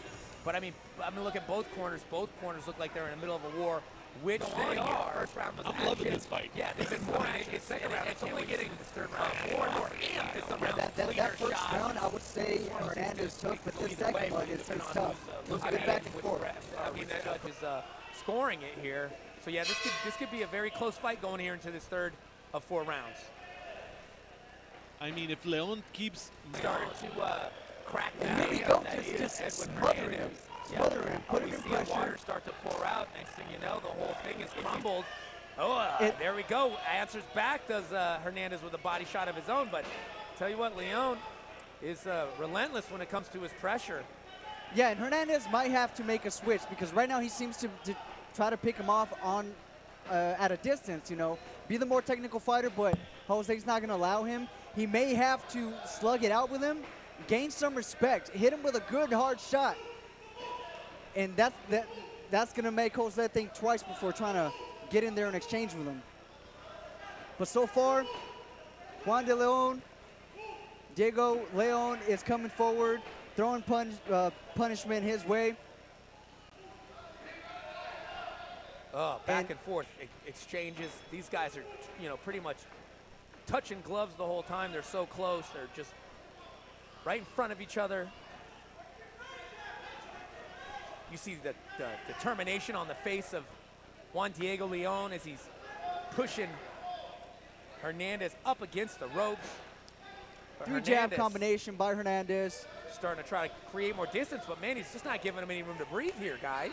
No, and Hernandez is fighting going backwards. Because he's being trying to be the technical fighter, Leon is taking advantage of this and just pushing forward through those punches. Yeah, and at some point, he has to stop. He has to sit down on his punches, bite down that mouth guard, and gain the respect from Jose. Because Jose's not going to stop. It does not look like anything's going to stop him. Yeah, Juan Diego Leon is really going at it. I got to give this guy all kinds of credit because he took some big body shots early in the fight, didn't stop his forward pressure. He's starting to weather here the face of Edwin Hernandez. And like we said before, once you take your fighter's best shots and they didn't put you away, you start to get a little bit of confidence. And we see Juan Diego Leon just going in there. He's not afraid anymore. Yeah, and he's almost not afraid. like he's exchanging. He's almost like he's gaining energy as the fight goes on. Look at this, putting him against the ropes. Love to see this kind of heart on a fighter here. Edwin tries to answer with a combination of his own. Wow. Ooh. Oh, Wow. Edwin's just, you could tell he's like baffled right now. I mean, what a way to end the round. He's falling into he fell into the stool right now. To the stool, yes. I mean, and you see Jose over there. You see Diego Lopez not even taking a seat, and that's keeping his legs active. That's keeping his legs. If he's exhausted, it keeps you up a little bit. Oh, he had to take a seat first, though. He had to take that second 30 seconds. Yeah, definitely. Catching a breather. What are you telling each corner here, Dylan? I mean, you got two guys. It could be down to this round. I mean, it's all or nothing. I would love to be a fly on the wall in Hernandez's corner, because right now, he could have lost these last 2 rounds. He really could have. So right now he has to do absolutely everything. He needs to throw his kitchen sink at Diego Lopez. And That's Diego hard. Lopez's corner, you know what? Keep that pressure on. Keep that pressure because it's more working. the same. Yeah, can we try to It's break been it? working. It's been working. Can we break Hernandez? More the same. He needs to exchange forward. He's throwing punches. Big shots. Back like that. Hernandez the guard down right there. Good jabs by Hernandez right now. He's trying to establish that distance. From that distance, you need to throw your hard punches. I mean, Hernandez is getting somewhere with those jabs, but every time he jabs, he takes a step back, and I think that's taken away from the confidence in his own fight. And it's not enough because he gets that distance, but he keeps throwing the jab, just working that jab. But at some point, you have to switch it up. You have to throw that right hand, let the weapons go. This is the last round. It's all or nothing. As we see Diego Lopez continue with that punishment, continue with that pressure. And this man just does not stop. He's been at his face. I'm like, screw you. But that's the fight that's back and forth. Diego Lopez is definitely taking over this fight. Pressure of Diego Leon has been extremely effective in the last 3 rounds of this fight. No, and I mean, the judges see the same fight we see, but they're counting this forward pressure, this constant just onslaught of punches from Leon. So I think Leon is looking pretty good in this fight. Yeah, who's controlling the tempo? Who's making it their fight? Look at these guys, last minute, like everything. I mean, they're biting mouthpieces, wincing, and just throwing everything they got right now, guys. This is the 4th round. These guys are exhausted. They're biting down on that mouthpiece, throwing everything they have. There's 30 seconds left in this fight, so they got to give everything right now. Good combination by Hernandez. As Diego Lopez continues the pressure, continues the punishment. 10 seconds left. Yeah, Edwin backing up, throwing punches, but backing up as Leon coming forward. Good back and forth. Wow, fellas, what a Great fight. Great Both fight. fighters put on a great show of heart. This is going to be a tough one. I'm glad I'm not a judge for this one. That is a tough one to score right there. But, man, from where we saw it, it looked like Diego Leon really gave the effort in the end there to just really push Hernandez back. Even though Hernandez constantly fighting, it's just, again, it depends on how you're looking at the fight and how you're scoring it.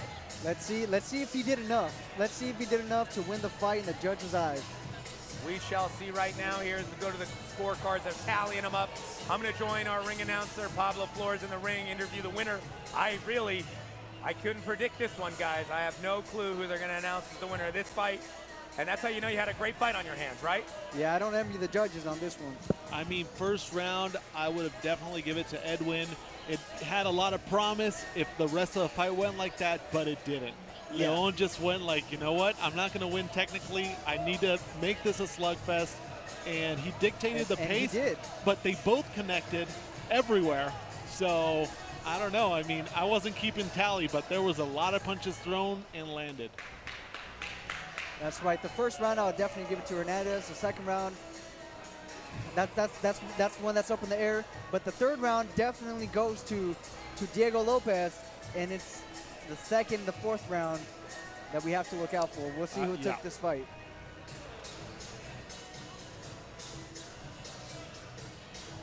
I'll tell you who won this fight. We won this fight. The crowd won this fight. Everybody was on their feet since the start. People are still clapping. I mean, no matter who you wanted to win, I think these both fighters gave a hell of a fight and have a lot of promise. Obviously, they can both work on some key points that I think really help them to have opponents like this in the opposite corner just to make them a better fighter. That's right. And fights like these are great for boxing. You know, the public wants to see blood. The public loves to see action, and seeing two guys stand toe-to-toe, almost forehead to forehead, exchanging blows is just, as a boxing fan, this is great for me. You know, this is what I like to see. No, and a lot of respect between these two fighters. I think they both realized that they were properly matched.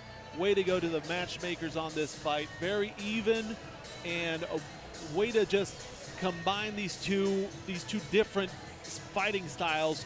One that's all heart, the other one's all tactics, and you put them in the ring and you can get fireworks. Yep. Styles make fights. I have to take it to Pablo Flores inside of the ring.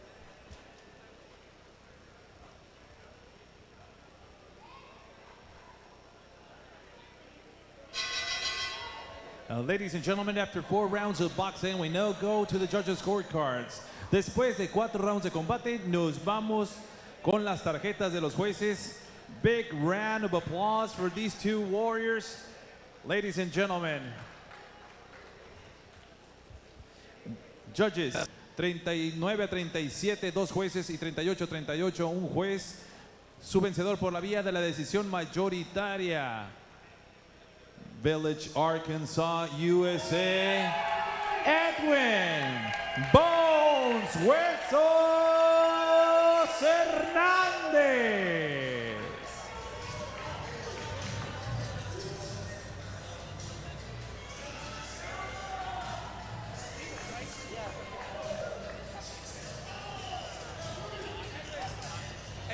Hey, I'm here with your winner. You got to talk to me first when you win the fight. Edwin Hernandez, man, I mean, what a battle that was. You came out, you looked like you kind of took that first round fairly easily. You hit him with some big-time body shots. But, man, talk about a Terminator. This guy wouldn't stop. I mean, what did your corner tell you going into that last round there? They looked like they were talking really intensely to you. What you need to do to win this fight. Laying it all on the line. They were like nonstop in your ear. What were they telling you going into that? Some body shots, some feints. Any shots you hit him with where you thought to yourself, Jesus, why don't you go down? I mean, we saw some massive body shots, some nice head hooks. Is there any time you hit this guy and thought, what the heck? How are you still standing? Nah, man, it's boxing, you know. I'm expecting a tough guy every time, you know. So, nah, I'm just like, everybody I'm going to fight is going to be tough, so just got to be ready for it. You can't take nobody lightly. Yeah, and you were ready for it tonight. Improves your record to 2-0, man. Congratulations. Let's hear it for you winner one more time. Edwin Hernandez, something to say. Yeah, I want to say thank you, Coach Robert, my corner, Alex, Tito Hunger in action, Springdale. What's up, man? We're here, baby. Gracias, Tijuana. Arriba, Mexico. Edwin Hernandez, everybody.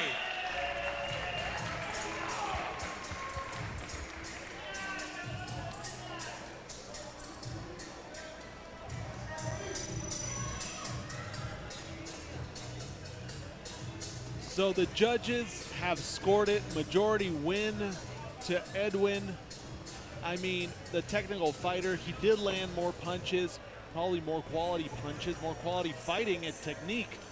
But, I mean, great round of applause for the Heart of Leon.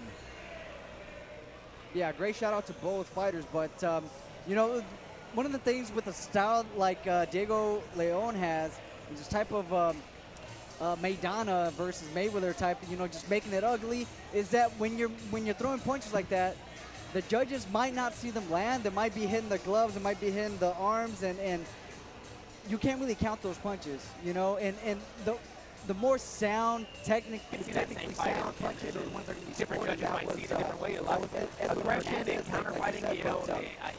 You can watch a fight twice and see two different winners as well.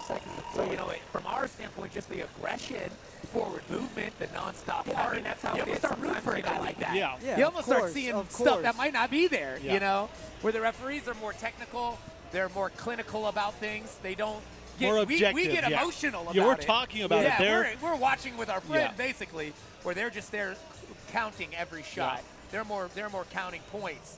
Was that a full punch? Was that a half punch? Exactly. Did it land? Was it effective? Did it have any steam on it, you know? Yeah, we definitely don't have the same standards that the judges have. You know, we're looking at it as fans. We just like some, I mean, hey, we this like guy's the getting hit, action. he keeps fighting. Hey, Rocky! You know what I'm saying? But if you look at those Rocky movies, Rocky got his ass kicked a lot, you know? Hey, man, almost every fight. That man, that could have been like, Rocky, did they ever work defense with you, Rocky?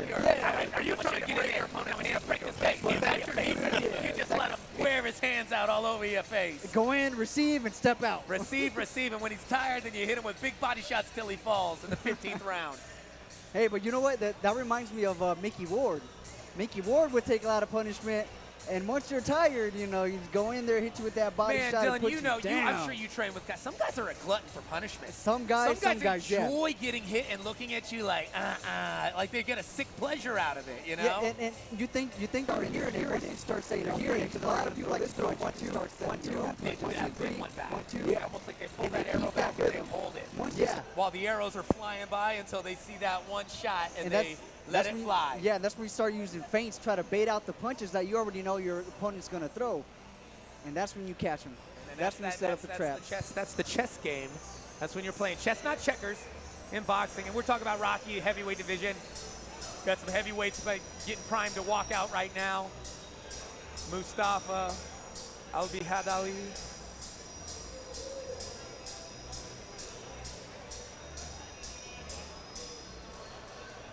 Al-Bihadali was talking to him yesterday. De said, "What's your name?" Tijuana, Baja California, Víctor Zárate.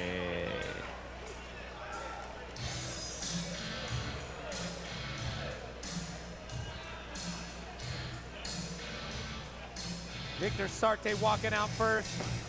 Represent the blue corner. Got the black with that gold on.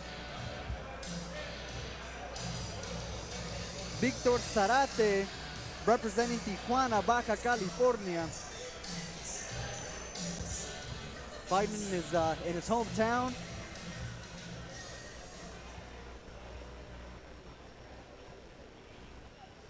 And from El Cajon, California, USA, Mustafa Moose Al-Behadili. Name, he said Moose. And I went, well, your real name here. And then I looked at the card and said, oh, you must be Mustafa. Parents originally from Iraq and now lives in California. Was in camp with Luis Ortiz a couple of months ago.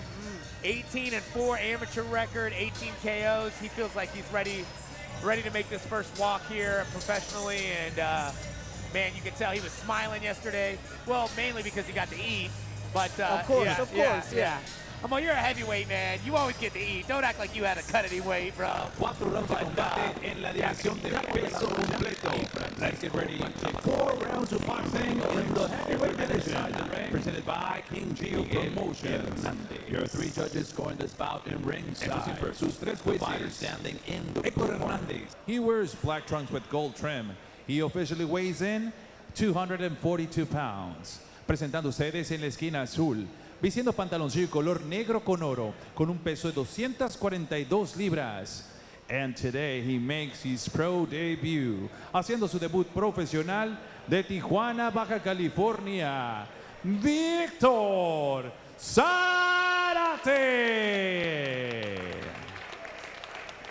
And his opponent across the ring, standing in the red corner. He wears red trunks with white trim. He officially weighs in 230 pounds. Y su rival en la esquina roja, vistiendo pantaloncillo rojo con blanco, con un peso oficial de 230 libras.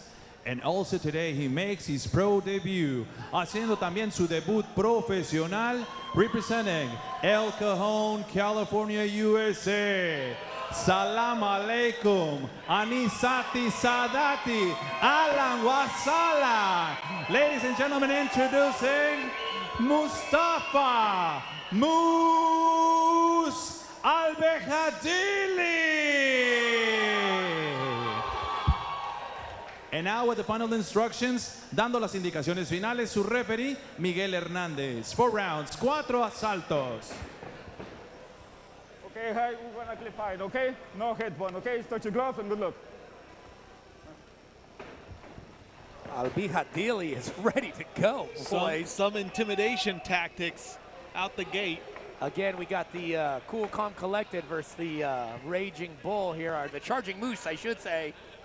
Wonder if that's moose fur on his shorts there. That'd be cool. He definitely got the pro shorts. Oh, and we have Victor Zárate coming out with some big swings. I never doubt a heavyweight from Tijuana, I tell you what. I guarantee he could take a punch and he could throw one too. Hey, well, we had Andy Reese fighting down here in Baja California before. Yeah, this is it's nice to see some bigger boys. There's a lot of great fighters in the smaller weight classes, so it's a great treat to be able to see some of these big boys on the card here today. Oh yeah, but the heavyweights, it's never a dull moment because any punch could be the last punch. That's what we were talking about. The Moose right now doing a real good job with that jab. It's a strong jab, strong, crisp. And he keeps using it, switching it up to the body, to the head. Nice jab there from the Moose. Now Victor can't just stand in front of him and wait. He needs to set up his tempo, set up his fight. Good body work by Moose. Look at he is excited. Like I said, he's been excited since yesterday after weigh-ins. And now he could carry that excitement into the fight here today. Zárate. Good jab, very composed. Zárate needs to start taking care of that liver shot. Moose good work. Do a jab, body shot right now. When a good body shot, gotta be careful for that counter, but he barely misses. Decides to put pop into it. Like he needs to do something. He needs to throw at least quick punches that don't have to be strong, but he needs to respond. He needs to respond because he's in the corner. Good body shots by Mustafa. He needs to keep that guard up, though. He got countered there by Victor. Doesn't look like Moose has a whole ton of respect here for Zárate's punches so far. Oh, good body shot. He's claiming that it was a nut shot. That looked like it was a body shot. It looked like a clean body shot. No, it came up underneath. I think it was a low blow. It looked pretty down to the wire. You know, there's a lot going on under those shorts, though. We're gonna have to get sometimes those heavyweights pull it up over their stomach, you know. And that was it was so close on the line. Who's to say other than Victor Zárate? It feels terrible. Your knees go down. Your whole body starts to shut down. You know. So you know. But Moose kind of got into a rhythm. He kind of understood where he could like get him in a corner and just unload unload on him, safely. pick him off little by little. And you could feel that counter coming back and get out right in time, you know? No, and Victor, I think he was a little disrespectful in the beginning, just accepting the shots, maybe getting a little too cocky, like, yeah, I can take your shots. Like with the open arms, like bring it. Yeah. Almost like adding fuel to the fire. And then Moose was like, oh, really? Let me get close and see what you like. Oh, I'll bring that's a real dangerous game, trying to bait out a moose. If you've never seen a moose, they're huge. They're huge. They're huge. And if they get a good charge coming, man, get out of the way. It's over. Forget about it. Good right hand coming out from Victor. After starts to see Moose establish that jab and come in with those uppercuts. Moose is really pouring on. Good exchange. The Moose is charging now. Oh, but big uppercuts from Moose. Good body shots by Moose. Another good body shot there. And true to his name, the Moose just stomped out his victim. He's done right. Tripling the body shots now is the Moose. Victor is not going down easy. They have not answered to those body shots. He can land a big shot. It's over. He's down again. I don't see him. He's doing a count, but I don't think he needs to. I don't think it's necessary. It's been body shot after body shot after body shot. Yeah, that was it. It's done. Great work by Moose. Awesome job. Awesome job. Like you said, it's a very dangerous game to start baiting someone that already has your number. Yeah. And what a fantastic debut by Mustafa, the Moose, coming all the way from El Cajon, just over the border. And, you know, impressive, really impressive. It was good, it was collective. He took over the entire fight, and he knocked out his opponent.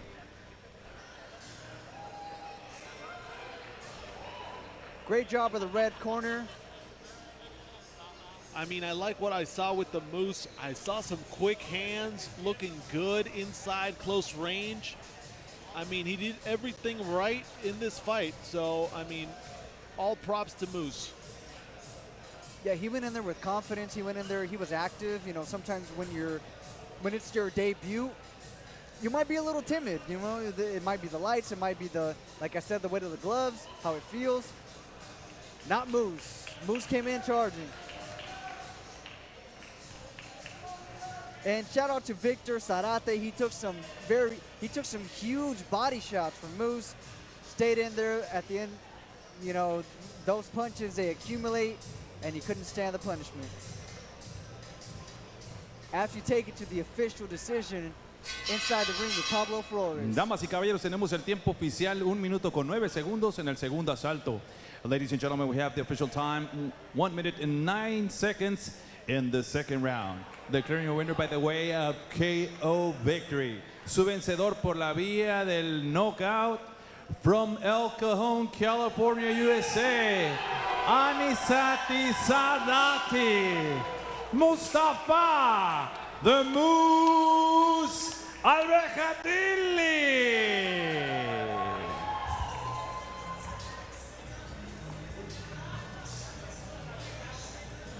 Hey, Big Moose, great job, brother. Hey, in that first round, you hit him with a body shot, and he stepped back like, come on, that ain't nothing. You already had the fire going. You were roaring to go. But did that kind of like add a little extra fire? Because after that, you almost looked at him like, okay. I believed him low-key because he got a little gut. So I got to take 3, 4 of them. So I was like, all right, one is not going to hurt, but I'm going to stop him like that. Yeah, I saw it almost like, yeah. I saw you put a little fire under you. You started pushing him to the ropes, started hitting him with those double, triple, those body shots here. Was that just something that you saw before that you said, hey, I'm definitely going to get that? Or was that after he called you out, you were like, oh, you made it a point? My coaches all know. They call me the Mexican Iraqi. I always go to the body. That's my favorite punch. I'm digging to the body. I'm always digging to the body. And when he said no, I knew I was going to drop him. Yeah. The shows are hurt. Now, he was throwing some big shots. Anything clip you? Do you feel any power there? It looked like you had some nice defense, good footwork. I mean, it looked like an all-around great performance from you. Anything clip you in that one? Nah, he hit me with some good shots, but nothing really hurt me.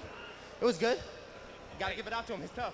Yeah, no doubt here. Congratulations on your first pro win. Hey, when a Moose is charging, get out the way. Let's hear it one more time. Mustafa Moose Alberjadilli.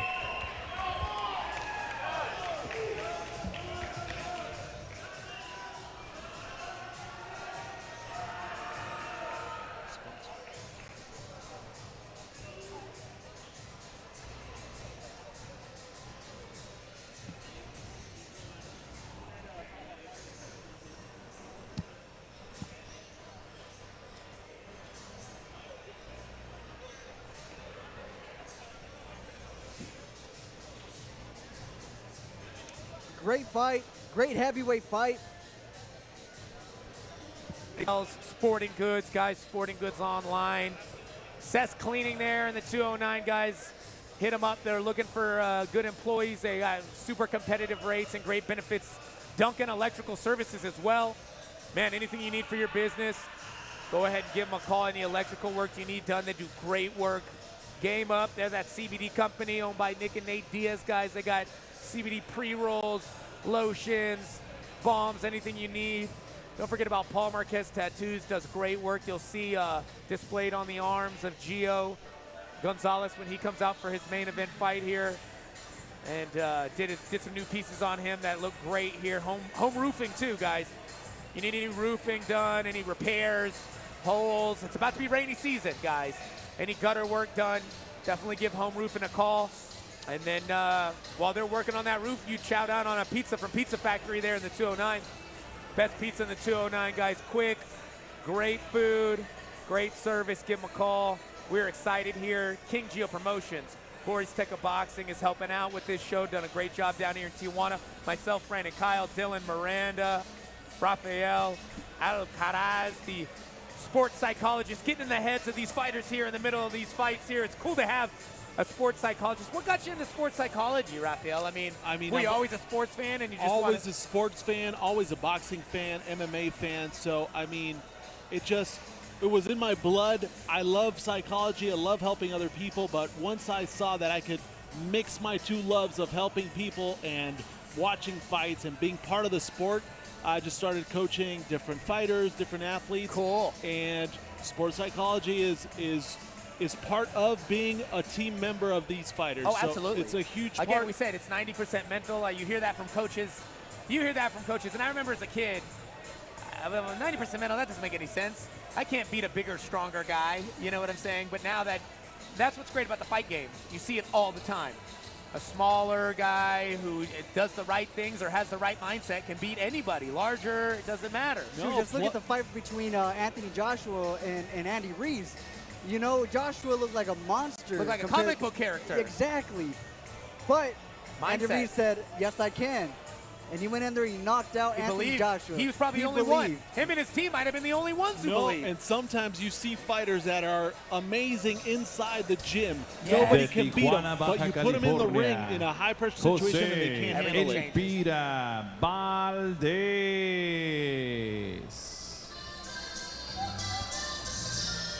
Jose Valdez, Salgado coming up right now. Going into our final stretch of fights. Excited to see what happens when these guys put it together.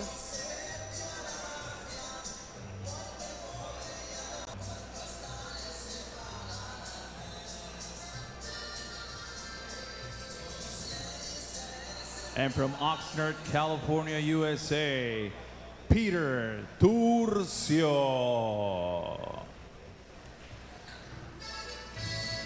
Talk about excited to see what happens when these guys put it together. Really excited to see what happens now that Peter Turcios is finally making his pro debut. Amateur record of 105-5 over 109. That's 110 fights. 5-time amateur national champion. Olympic alternate in London. Supposed to go pro. 2017 broke his hand. Then the pandemic. Edición de peso medio. 4-year delay. Let's get ready for 4 rounds of boxing in the middleweight division. You off here, buddy. The fighter standing He stands with 28 professional bouts. Cuenta con 28 combates profesionales de Tijuana, Baja California. José Elpira Valdez.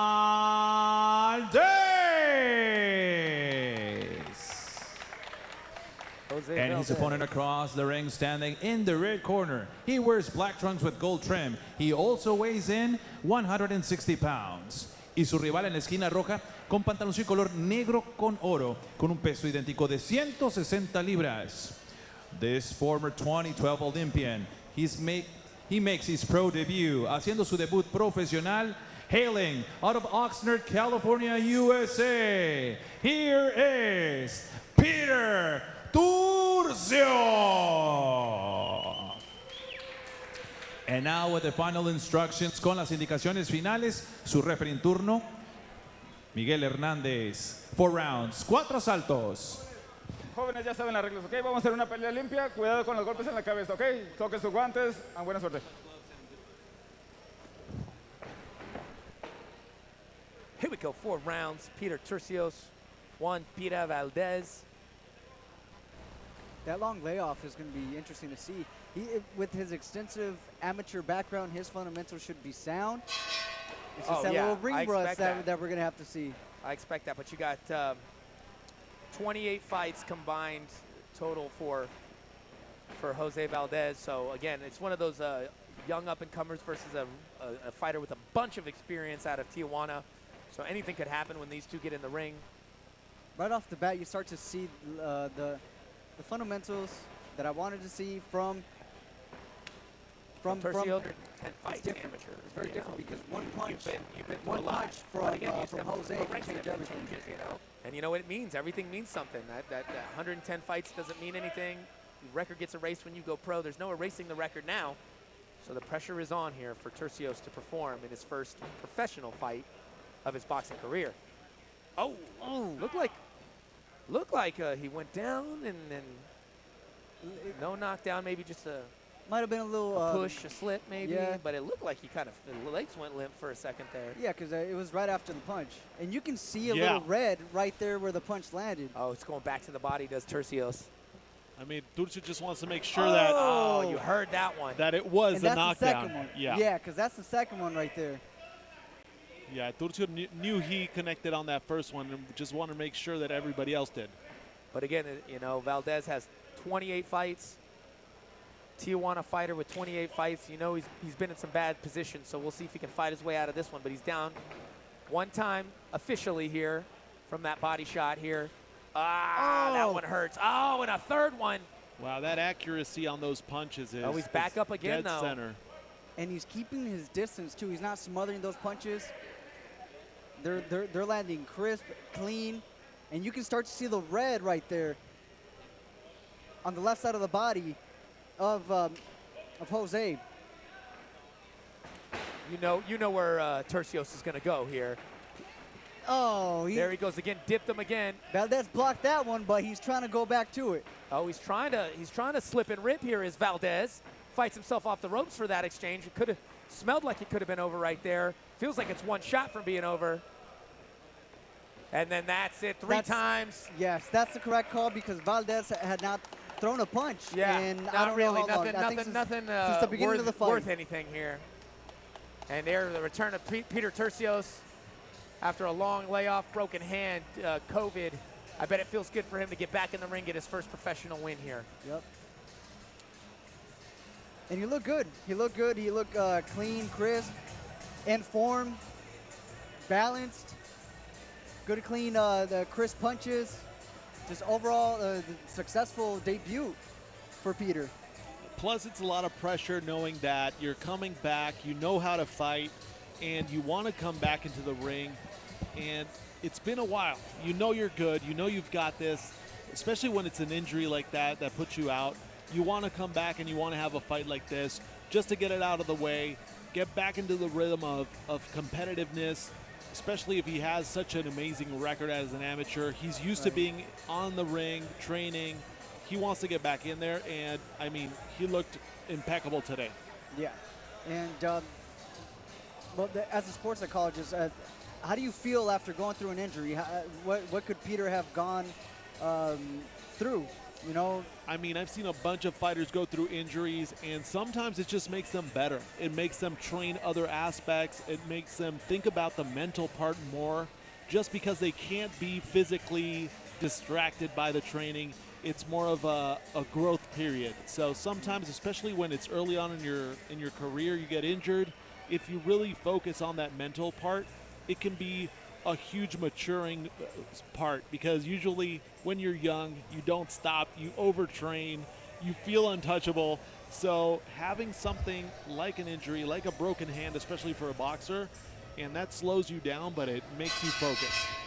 Damas y caballeros, tenemos el tiempo oficial, 2 minutos 31 segundos en el primer asalto. We have the official time, 2 minutes and 31 seconds in the opening round. Declaring your winner by the way of TKO victory, su vencedor por la vía del knockout técnico.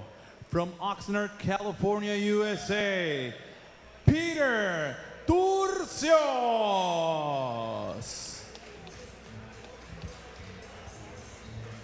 All right, guys, I'm here with your winner, Peter Turcios. Peter, man, what a ride it must have been in your boxing career. 110 amateur fights. I mean, you're a 5-time national champion. You're ready to go pro back in like 2018.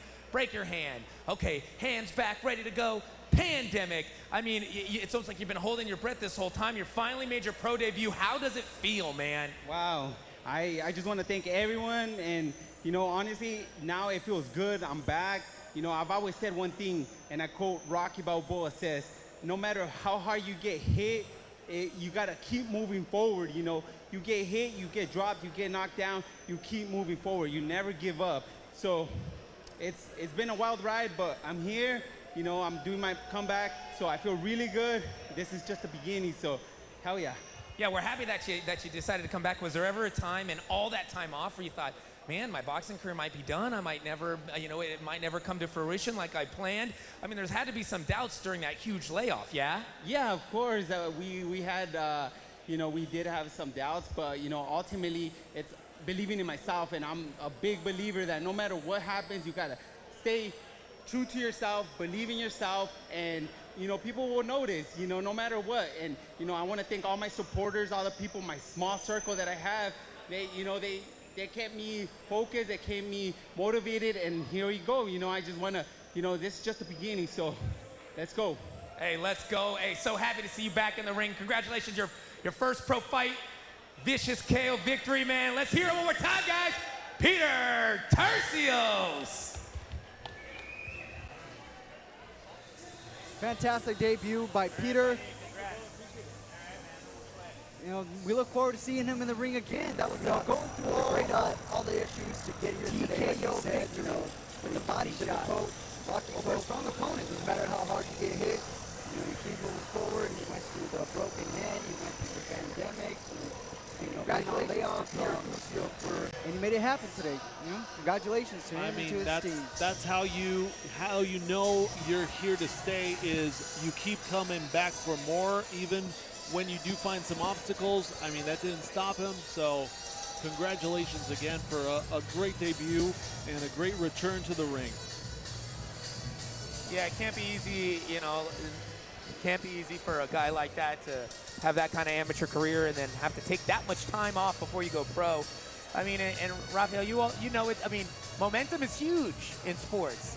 You know, I mean, you're feeling the steam build, and then all of a sudden it all gets let out. You have to organically build that steam again. I mean, we all lived it with the COVID situation. We all felt like everything was going great, and we all got a little bit of a gear shift. Restart the engine all over again. So good for him. I'm happy to see him get that victory after all the hard work he's put in over the years here. But moving on here to our next fight, we got co-main event here coming in. This will be our 10th fight of the night, guys. Give you guys plenty of action on the free broadcast and now on the pay-per-view as well. KingGio Promotions doing a great job here. Luis Gutierrez Fuentes taking on Justin Marquez from Garland, Texas. They expect to see some fireworks in the super fight. From Garland, Texas, USA. Says he's a real technical boxer. I mean, just seemed like he was, again, like for such a young kid, 18 years old, seemed like he's been doing this job for 10 years, you know. You could tell he's been groomed well, coached well. He's got a good mindset about him, and he expects to put on a great performance here today. Yeah, and with these super flyweights, you know, it's nonstop action with them. They have a faster pace. 4 asaltos en la división de peso super mosca. Your 3 judges scoring this bout in ringside. Sus 3 jueces, Carlos de la Rocha, Héctor Hernandez y Francisco Pacheco. Your referee in charge of the action, su referee para este fight, Miguel, officially weighs in 150 pounds. Entering first, the fighter standing in the Ina's corner. Pantalones negro con blanco, con un peso de 115 libras. He stands with 3 professional bouts. Cuenta con 3 combates profesionales de Tijuana, Baja California. Luis Gutierrez.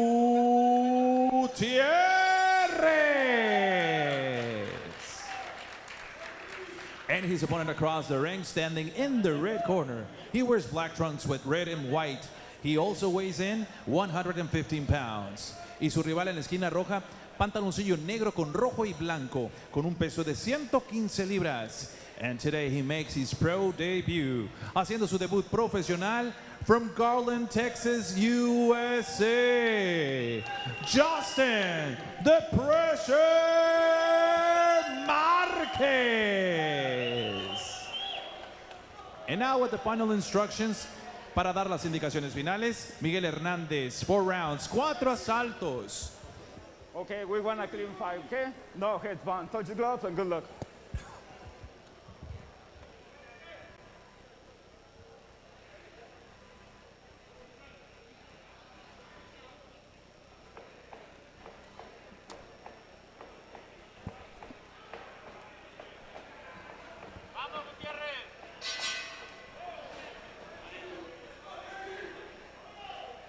Right off the bat, coming on with pressure is... Yeah, Justin Marquez comes straight forward, but hey, Luis Gutierrez, I've seen him fight before, man. He's tough as nails. He's willing to take and give. So I expect to see a great fight, really technical, but also real scrappy fight at the same time here between Gutierrez and Marquez. Gutierrez, 26, got a little bit more age and experience in the game, but like I was saying earlier, Justin Marquez, real technical, really, really composed. You could tell it's another day at the office, it felt like, even though it's his first day at the office. Yeah, and you know what? Marquez is living up to his shorts. Right in the front it says pressure, and he came out, putting pressure, keeping that jab out there, establishing the distance. Very young man, the age of 18. While most kids are worrying about senior prom at 18, this guy's out here making a professional debut in Tijuana, Baja California. And good jab to the body from Marquez. I really like how Marquez has been using feints and trying to get in and out of the rhythm, not letting Gutierrez feel anything comfortable. Yeah, and you see a little bit of, you see that confidence for him to keep his guard down like that, move his head movement, you know, feel comfortable in there. And to throw that stiff jab to the body, it's great. This is the kind of debut that you want to, like you said, with that confidence, sticking his tongue out, moving the head. But he looks like he's having fun in there, but you're fighting a tough Tijuana boxer that could throw bombs, and that's going to try to land bombs, so you got to be on your P's and Q's. Yes, and like we said, this is not like the amateurs. And one punch can change everything. And Marquez is doing great right now. He looks loose. He looks, you know, he's slipping those punches. You just have to be careful. It only takes one. And Luis Gutierrez, again, we were talking about that guy who likes to sit back and hold that arrow back. He looks like he's got his eyes on the prize, looking for a big shot. Good left hook on the temple. Stumbles Gutierrez, yeah. Very nice, very sharp. Goes to the body after that. But Gutierrez still seems like he's got his wherewithal about him. Eyes still sharp. Gutierrez seems calm, collected still. He's going to have an answer for that pressure that Marquez is putting on him, but so far, that was a good left hook and uppercut.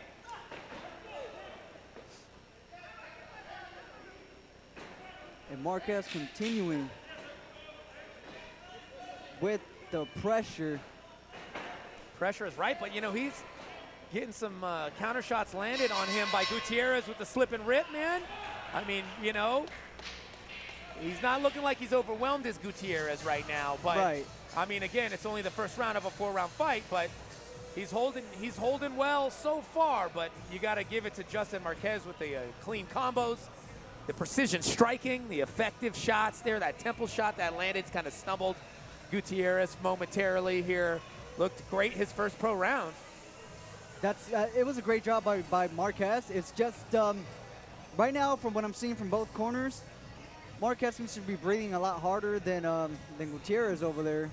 They have Gutierrez over there with the feet up, relaxing. And Rafael, I mean, 18 years old, pro debut. I mean, That's Young dangerous. Kid. He's only been dangerous. boxing 5 years as well, is what he said. But I mean, Marquez came out of the gate really cocky, really confident.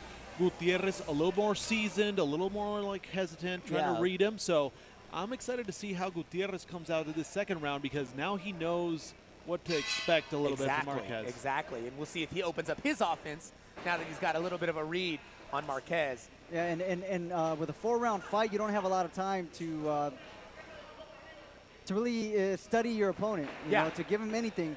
And Marquez just took the first round. So you're already down a round. You got to get to work pretty much now. Now. Like we said, we can be seeing a different fight than the judges, so you have to try to end it. You have to try to secure, you know, that win. Marquez coming out, southpaw position this round. Switches back to his orthodox stance, back to the southpaw. Looks like he's kind of playing that switch game. The calmness that he has to do those switches in there is a lot of confidence. It's terrific. It's great. He looks like he's been in here for years. This doesn't even look like it's his debut. But you say this about guys who switch southpaw. It's not always the offense that's harder. It's the defense that's harder because now punches are coming at you at a different angle. So a lot of guys learn how to punch as a southpaw, but can they defend as a southpaw? We will see. And being off balance. We've seen 2 fighters before that have done the switching, and you know, if you catch him in the switch, they're off balance, that's a knockdown right there. But as you said, Dylan, his switches are pretty dang smooth. Yeah, because he's not doing it in the line of fire. He's hitting it from one angle, he's stepping back, and then he's switching. But that defense is looking to be holding up pretty well, even in that southpaw position here for Marquez. Knocks his mouthpiece out temporarily. That way you can see the punching in that hands in the middle of the ring. Good little victory punches here. We're starting to see some life come back from Gutierrez here. As he has him on the ropes here now, he's putting pressure. He's trying to reverse the pressure here. Gutierrez must have read the nice words right on hand his from shorts. Gutierrez. Another nice right hand. Corner of Justin Marquez imploring him to get off the ropes. Yeah, and Marquez needs to bring that guard up now. You know, it was nice when you had him at a distance, but when he comes in close, that guard needs to be up because you're in danger. No, both fighters have had their little moments here in this round. There's a pause in the action. Let's see who wants to take this final portion of this second round. Oh, another one of those behind the ear shots there. Those are dangerous. It looked like that knocked Gutierrez off equilibrium a little bit. His eyes have now changed. Yeah, once it start hitting you in the ear and the temple, your balance can go, you know, you can get off balance. Oh, and he looks like a little bit after the bell. A little bit after the bell, but supreme confidence, Rafael, coming from the corner I think and from right the fighter now, out of the red corner. I think they're understanding that this is a real fight now. Now it's not a play. It's That's not. right. We're not playing around. Gutierrez got in a few punches that got Marquez thinking, like, wait a minute. He got him against the ropes. That's good confidence for Gutierrez. But Marquez, I'm glad to see he got back, and he was like, wait a minute. Let me take this serious because I know how to fight. So this third round, I think, is going to be the one that is going to dictate the next pace. And I think Marquez now has perspective that he's up against a real fighter, and he can't be playing around inside the ring. Yeah, good call right there. You could see sometimes that can overwhelm a young fighter. Some said, oh, we're in that kind of fight? Well, I can fight fire with fire as well. Because he bit down a little bit and got a little nasty there in that second round. Yeah, the ones he connected well. So Gutierrez also had some moments. So, I mean, this was a really good round. But Gutierrez doing what he has to do, close the distance, push him to the ropes, you know, get inside the long range of Marquez. But, I mean, Marquez, when he decided to get off the ropes, he just got off and started landing. Yeah, you see the sweat starting to pour off both of the backs of these fighters now. They are in a fight, like you said, Rafael. They both see know how it. technically sound Marquez is? I think Hernandez, if he wants a shot at winning this fight, he's going to have to make it ugly. Like we saw, you know, previous fights before, you have to make it ugly. Oh, great combo. Great right hand by Hernandez. Coming up with beautiful combos, leading with both hands here. Back to orthodox is Justin Marquez. Back to southpaw again. Switching effortlessly. Starting to land the left now. He's starting to find good jab on Hernandez. Yeah, Luis Gutierrez is starting to find some Starting to find some easy right. On the outside, he's throwing those clean punches. That's the kind of jab that you need to establish the distance. Haven't seen an answer for you. Gutierrez, yeah, he seems to be taking a breather, waiting a little too much to answer back. I think the shot he ate in the last portion of the second round is really kind of still in the back of his mind. He keeps charging in, getting hit in the ear, the temple. So now he's worried about charging in, but that's not going to be effective trying to punch on the outside here with Marquez. He's really got to start to get aggressive, try to get him to the ropes possibly, maybe muscle him around a little bit. Yeah, and one punch to the temple can have you wobble for a round or two. It takes a bit to come back from that. And you know, we have our balance on the ear, so if you get hit right there, again, it adds to the trouble. Big deep breath from Marquez. And we've seen Gutierrez has a lot of good points whenever he gets Marquez near the ropes or the corner. But in the middle of the ring, we see Marquez is the one with the upper hand. Yeah, and Gutierrez is waiting too long. He's waiting too long. Perfect shot. Beautiful shots. Beautiful combination. Well, again, like you said, Rafael, I mean, he started off kind of in the driver's seat, easily in control. Then second round, realized he's in a fight. Took that, turned that around, started winning that fight, and now got it all the way back to his fight, you know? So, Yeah. I mean, just great display as the fight progressed. No, but you said it. If Gutierrez manages to muscle in a little bit of Marquez, put some pressure on him near the ropes, that's where he has an opportunity. But if he lets Marquez dominate the center of the ring, it's... Marquez has got pretty good circular movement, so Hey, it's tough to hey, charge man. at him, you know? Good combinations by Marquez. Strong jab right there. Oh, yeah, they're coming hard. So hard they almost clash heads there. Ref has to warn him, be careful. And you see that jab? You see how the combinations are coming after that jab? Marquez is actually aiming. He's aiming to the body shots, to the head, to everything, instead of Marquez kind of reacting when he's getting hit like this. These are calculated punches and combinations that Marquez is throwing. At a distance, real smart. Oh, couldn't see, it was blocked by the ref, but it sounded like a shot. Might have hit the shoulder. Nice, but Gutierrez has still got heat behind the hooks. Feels like he's settled down and maybe got his head back a little bit since that shot behind the ear. And so now he's, talk about that circular good movement. Little slip right there. Lomachenko-like slide to the Switching up. outside. Had that Ali shuffle right there too.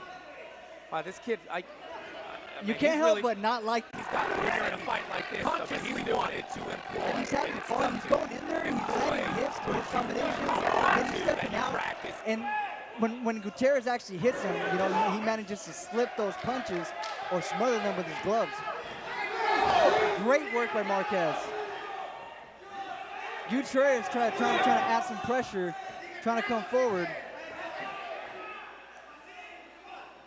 Great work for Marquez with that head movement. And that little dance movement. You know, he's playing around, he's having fun in there. A He's lot of looking good good. feints. Right hand. Strong right hand. Big uppercut. Oh, he can By Marquez. feel it. You smell a little blood in the water, maybe. Oh! Here we go. Oh, good little first to the body there by Marquez. You see the movement of Gutierrez, too, start to get a little sloppy in there. Like he might be hurt a little bit, doing the head locking. Great job by Marquez, but not rushing in there and getting sloppy, trying to finish him off. What a composed He's fighter. seasoning him right now. He's seasoning it. He's turning him little by little, taking him apart, part by part. Strong jab by Gutierrez. As they're exchanging blows right now. Oh, but man, Gutierrez keeps Great coming. end to the fight right there. Standing up for that one. Good job, boys. Very nice fight. Both guys, great heart, good skill. I mean, it's all about, you know, employing what you need to employ to win. If you're a shorter fighter, you got to close the distance. You can't win as you can't beat a sniper rifle with a shotgun from far away. And that was an excellent debut for Marquez. He showed off his ring IQ. You know, he managed the distance. He really made it into his fight, even when he found himself in some trouble. The way he reacted to it, making adjustments and turning it back into his fight. Yes. You know, this kid has a great future. Yeah, man, ahead of him. 18 years old, young in the game. Looks like it's going to be easy first victory in his professional career. So. And Rafael, what does Marquez take from this fight? He's 18 years old. He just went through a little bit of adversity, handled it correctly, and you know he finished the fight. His learning experience, I think, was I can't come out as cocky because he has really good defense. He's got really good technical skills. He can make this fight even more perfect if he doesn't come out there with that overconfidence because he's a really smart fighter. We saw some really high-level moves from him, high-level defense, good head movement. I mean, he's got all the skills there.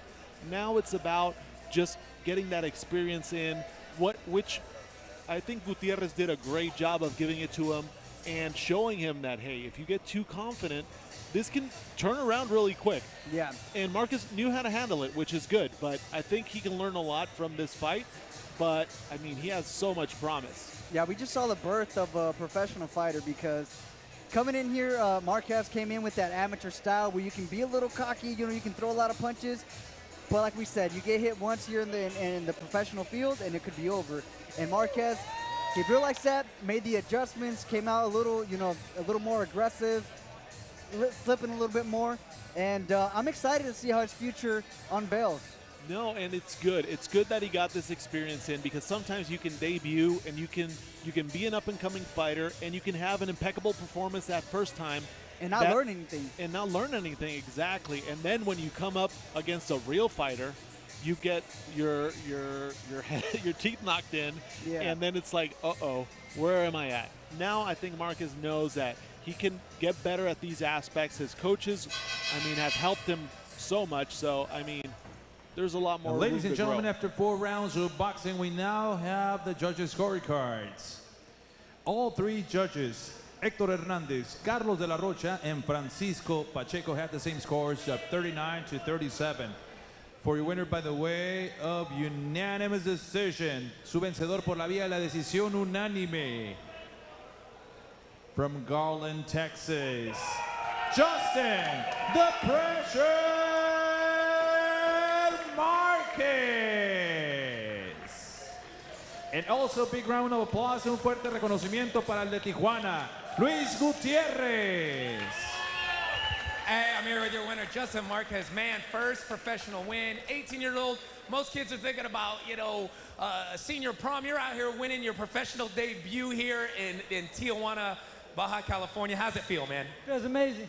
Been working for 5 years straight for this moment, and it came true.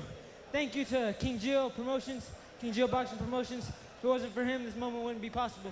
Now, you said 5 years straight. Yesterday, I'm talking to you at the weigh-ins, and you said you've been boxing for 5 years, and I'm like, is that a cap? Because you look like you've been boxing since you were 5 years old. You came out, it looks like you have all the skills that you need to go to the highest levels here. Now, you did come out and you were kind of playing around with them, and then Gutierrez, it almost like at one point made you realize you're in a fight. Sometimes a young professional, that can really kind of alter their thinking and kind of falter their progress. But you said, it almost like you said, oh, this is a fight, and you switched to a different level. Like, I'm down for this. Then you started winning the fight and turned it all the way back to your game. I mean, is that just the type of guy you are? Like, you want to be technical, but you're always down if it has to go there. Yes, sir. I'm always ready for a war, for, anything. Always ready. We've been training my whole life, really. Yeah. So. Yeah. I tell you what, we were just in the commentary booth. We were so excited to see a young fighter like yourself with all the skills. It was almost like you were paying homages to different boxers. We saw a little Lomachenko. We saw a little Ali shuffle. I mean, is that something you do? You see a fighter, you kind of try to absorb that into your game? Yes, sir. My coach, every single day, day in, day out. And this was the moment. And this fight was dedicated to my mama. Hey. Rest in peace. I'm sorry for your loss, but hey, she'd be proud looking down at her son take his first professional victory. Let's hear it one more time, guys. Justin Pressure Marquez.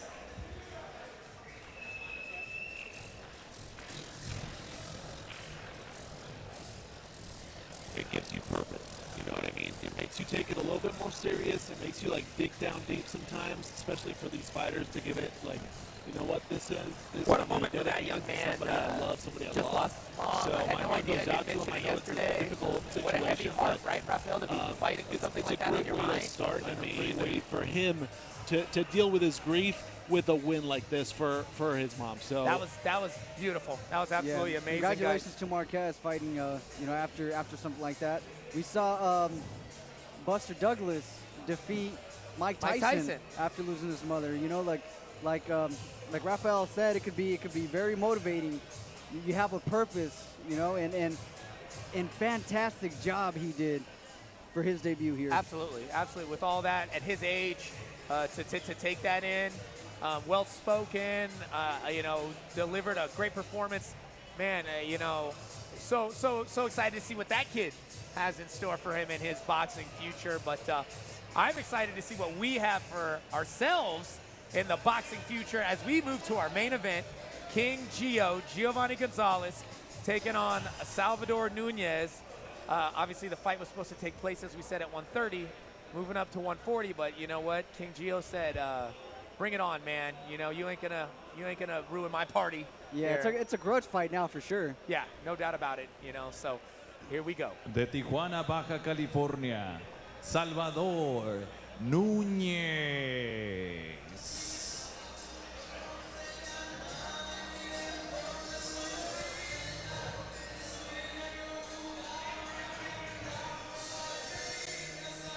Yeah, Nunez, they call him Hands of Stone. Heavy hitter, half his wins came from knockout, 13 professional fights, got experience. He's got heavy hands, like they say, so he could present a problem for Gio here. The hands of rock, they call him here. And from Stockton, California, USA, Giovanni KingGio Gonzalez. Here we go, Giovanni Gonzalez. Now fighting under his own promotion, and I asked him, is that difficult? And he said, hell yeah. I mean, think about it. There's a lot going in just to be a main event fighter. There's a lot just to be a promoter. To try to wear both of those hats, I mean, you know, something's got to give, you know? So, I mean, to be able to handle both of these things, a Floyd Mayweather-esque type effort, we'll see, you know, if it's a detriment to him or if he can balance these two things. It says a lot about the man that Giovanni Gonzalez is. Definitely. You see a lot of professional fighters like to go away. They like to go to Big Bear, so they're away from all the distractions. Whereas if you're a promoter, you're the one that has to be there dealing with all that stuff. You hear every distraction. It's time for boxing, and it's time to rock and roll.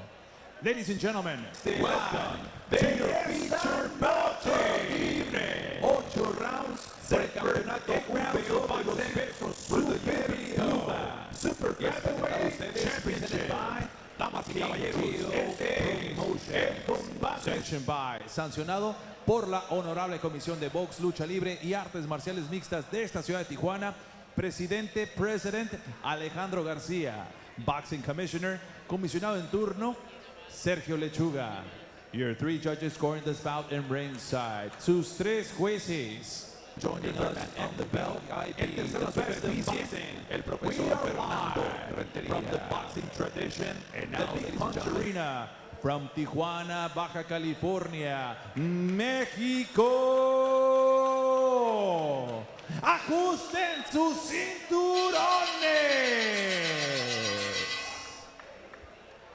Introducing first, the fighter standing in the blue corner. He enters the ring wearing red trunks with black and gold. He officially weighs in 140 pounds. Presentando ustedes en la esquina azul, vistiendo pantaloncillo color rojo con negro y oro, con un peso de 140 libras. In 13 professional bouts, he stands with 5 victories by the way of KO. Cuenta con 13 combates profesionales, 5 de esos victorias por la vía del cloroformo. Ladies and gentlemen, introducing the challenger. Con ustedes, damas y caballeros, el retador de Tijuana, Baja California, México, Salvador, el Chava Núñez.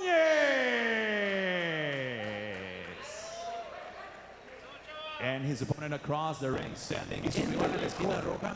He's in the promotional bouts. He stands with 9 victories by the way of KO. Cuenta con 18 combates profesionales y 9 de ellas por la vía rápida del knockout. Damas y caballeros, presentando ustedes el campeón mundial peso supermosca de la UBO.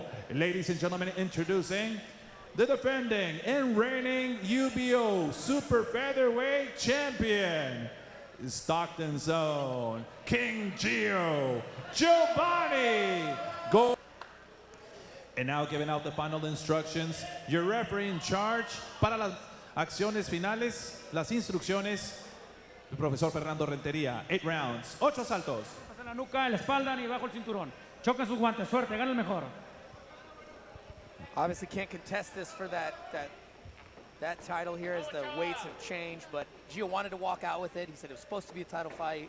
He's going to walk out with his belt. He's going to present the belt as the champion because he made the weight. He was able to make the weight. So. Right, so Salvador lost that belt on the scale. Yeah, he wasn't going to be able to win it, but Gio wanted to just make sure everyone know he came out like a champ and made the weight, you know. Right.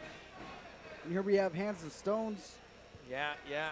Rock hands. Trying to put on pressure by Gio. Gio was terrific at utilizing all of them. Apparently. Oh, yeah. The ring control that Gio has is great. Yeah, great footwork, great movement, head movement, very smart. Right now, we're not saying those Salvador and is like very careful not to lose that idea. He's gonna try to lay on Gio.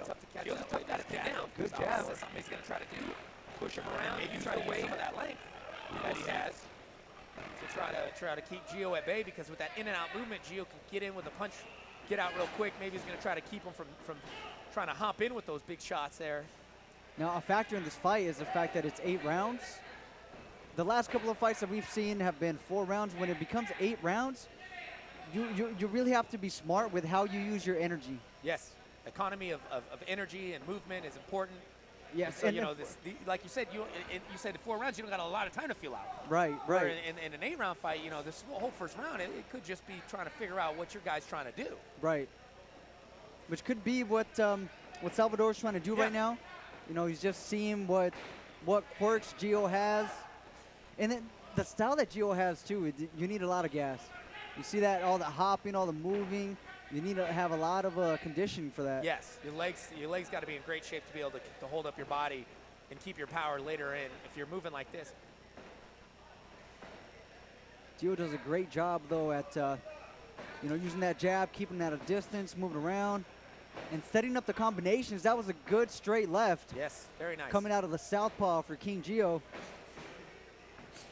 And good Gio, one, too. He's good at off rhythm, off beat punches, you know. Sometimes he gets you chasing. Next thing you know, he just plants that foot, pops you, and then he's out of the way. So it's a tough guy to really charge in on, you know, because he's either moving or he's countering. And so, you know, Salvador has to be real careful, like I said earlier. And, nice body. And you'll notice that KingGio switches stances from orthodox to southpaw, but he does it in such a way where he's moving away. Not just switching it because he feels uncomfortable or trying to, confuse him. He's using it as a tool. How does it look to you, Rafael? I mean, we kind of talked about the weight disparity, the issues making weight. How's Nunez looking to you as far as his demeanor, his attitude towards the fight so far? I mean, I saw 2 different fighters right now in this first round. I saw one fighter and another one that I see a little bit slow. Salvador, I see him a little bit too cautious, maybe a little bit. Or if he's maybe not in the best shape, and maybe that's why he didn't make weight. Yeah. Maybe you know what I mean. All these different. It was just as well. Nice head movement from Gonzalez there. Good jabs by the blue corner. He's coming out with a little bit more active.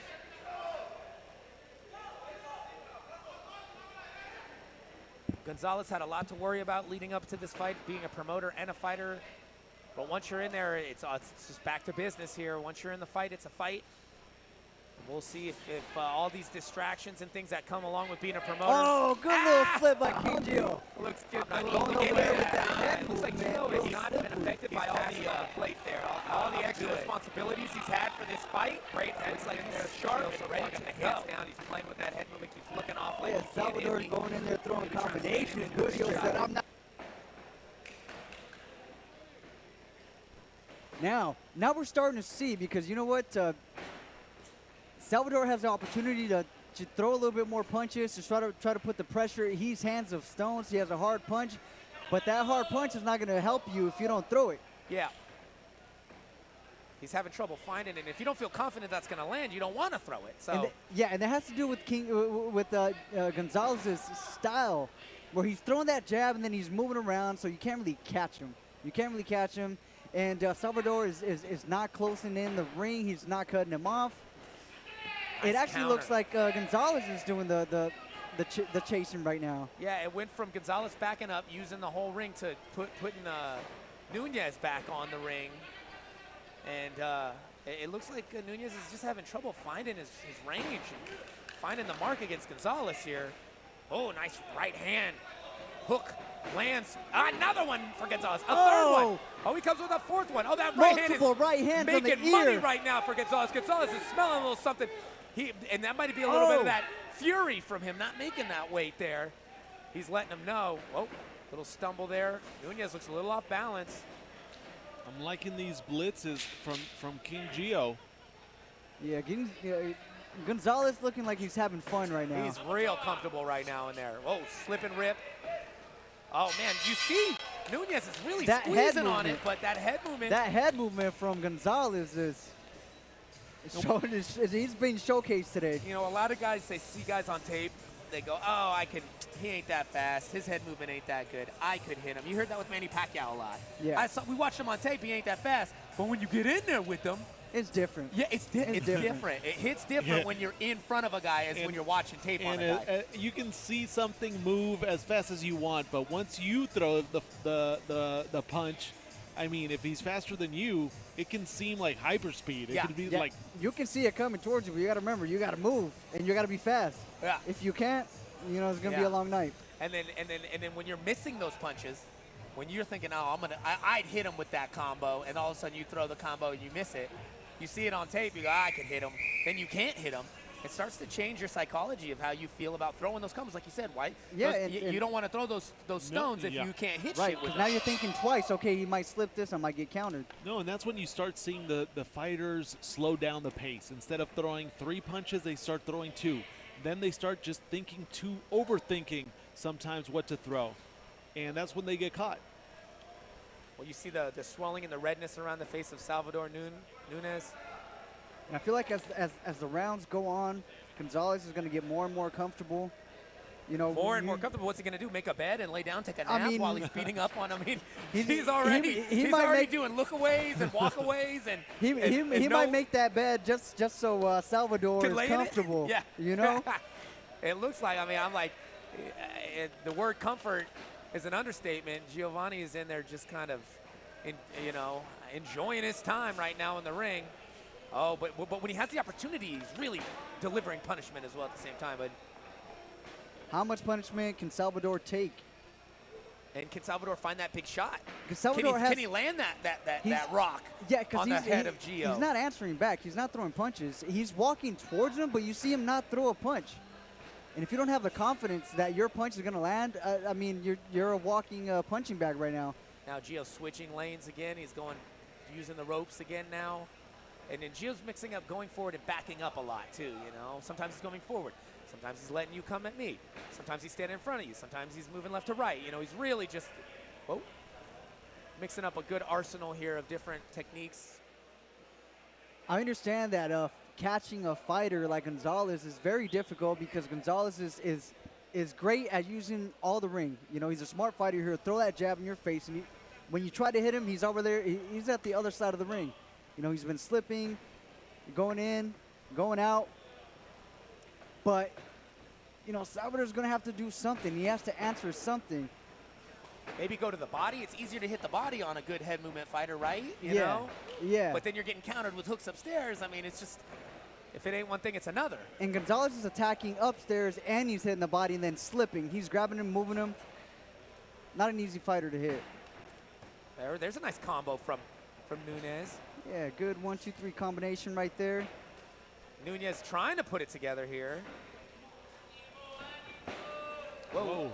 Throwing some bombs there. What Salvador has to do is he has to get Gonzalez into a corner. He has to get him to a corner, catch him on the ropes where Gonzalez can't get out. But that's easier said than done with a fighter like Gonzalez. With a two-punch. Speaking of Manny Pacquiao, he got in trouble for doing that one fight, but Gonzalez got away with it here. A good body shot by Gonzalez. Gonzalez starting to absorb punches, almost like, go ahead.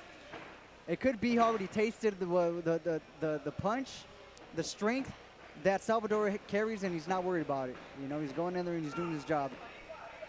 Yeah, man. Nunez is trying, but it just doesn't seem like he has any kind of pop that's going to earn the respect of Gonzalez. It could be those body shots that Gonzalez threw in, you know.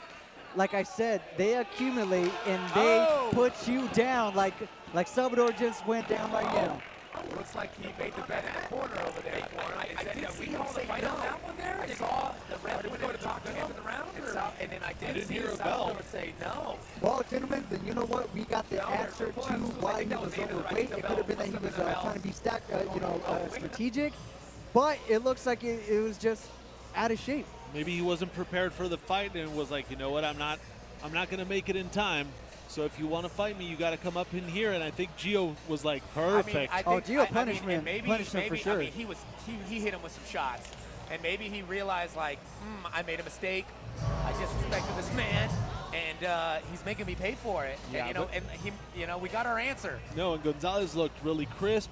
I mean, those last punches were really snappy, really fast. So I mean, just big props to KingGio to winning with the cherry on top. It's by the champ. Yeah, it was a great showcase. And he did that to prove a point, you know? He's a champion. This was supposed to be a championship fight.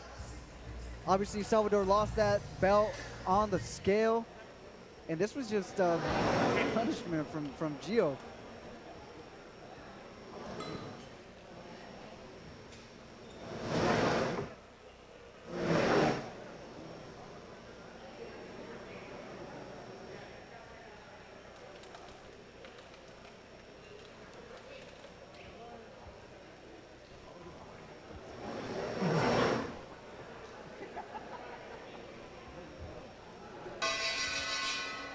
Ladies and gentlemen, the referee in charge, Fernando Renteria, gives the count of 10 at 2 minutes and 59 seconds in the third round. Tenemos el tiempo oficial, 2 minutos 59 segundos en el tercer asalto. El referee en turno, Fernando Renteria, da el conteo de 10. For your winner by the way of KO victory. El vencedor por la vía el knockout and still the UBO Super Featherweight Champion of the World. A un campeón de peso superpluma de la UBO. Stockton's own KingGio Giovanni Gonzalez.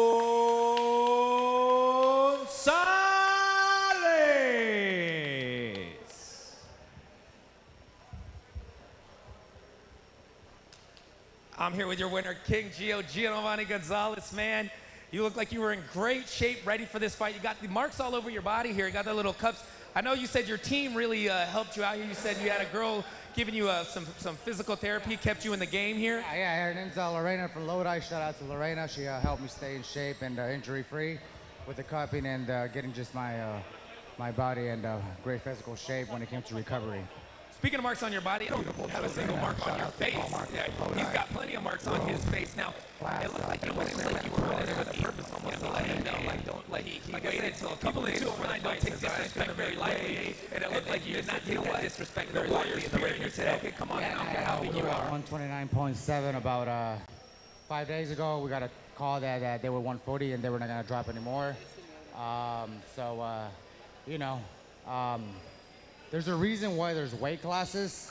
He was a lot slower than me, but his fucking punches hurt. They fucking connected even my gloves, so I had to be very, very careful because, like I said, there's a reason why there's weight classes. Yeah, they don't call them hands of stone, the hands of rock here in Mexico for no reason. Speaking of disrespect here, I was on Instagram a couple of weeks ago and I noticed there was quite a bit of disrespect going on between you and Paulie Malignaggi here, and I was wondering, seemed like you guys were kind of barking at each other. Is that something that you want to try to settle in the ring, Gio?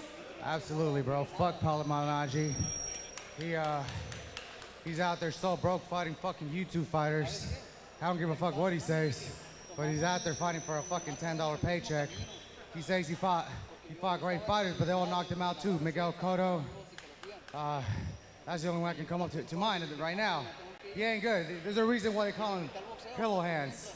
He has 6 fucking knockouts in 41 fights. I got 10 knockouts in 19 fights, bro. Hit me up. I'm the boss. I'm the promoter. I'll call your guys, and I'll give you a bigger paycheck. Well, hey, man, that's a fight I think we'd all love to see. Hey, still the UBO champ here, world champion. Hey. Sorry. Shout out to my sponsors, Model Sporting Goods, CES Cleaning, Paul Marquez from Lodi, world tattoo artist for portraits. Everybody else, Duncan Electricity, came up. I got so many sponsors, bro. I can't even remember. I'm so fucking tired.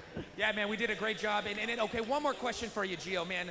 I asked you, I mean, how was it promoting and being the main event of a fight? I said before the broadcast, this cannot be an easy thing. If Gio's able to have a great performance here, it just says the kind of man he is. And fighter, you gotta be everything, you know?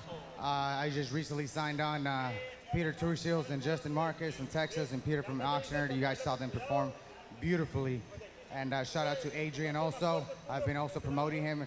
And all those 3 fighters are prospects. They will be world champions. Come back and watch this shit, because I'm serious. They're very talented.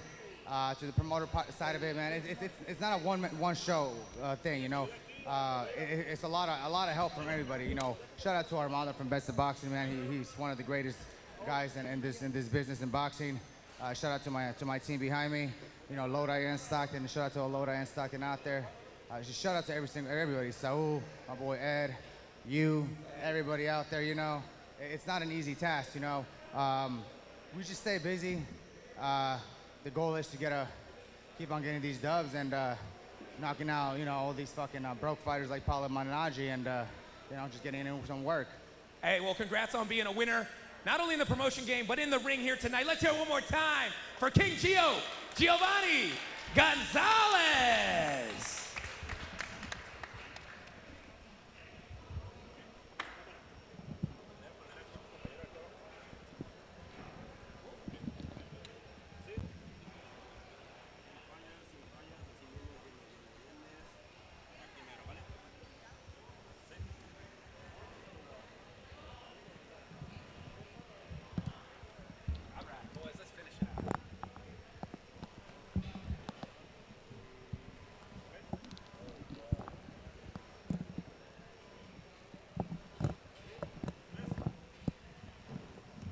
Yep.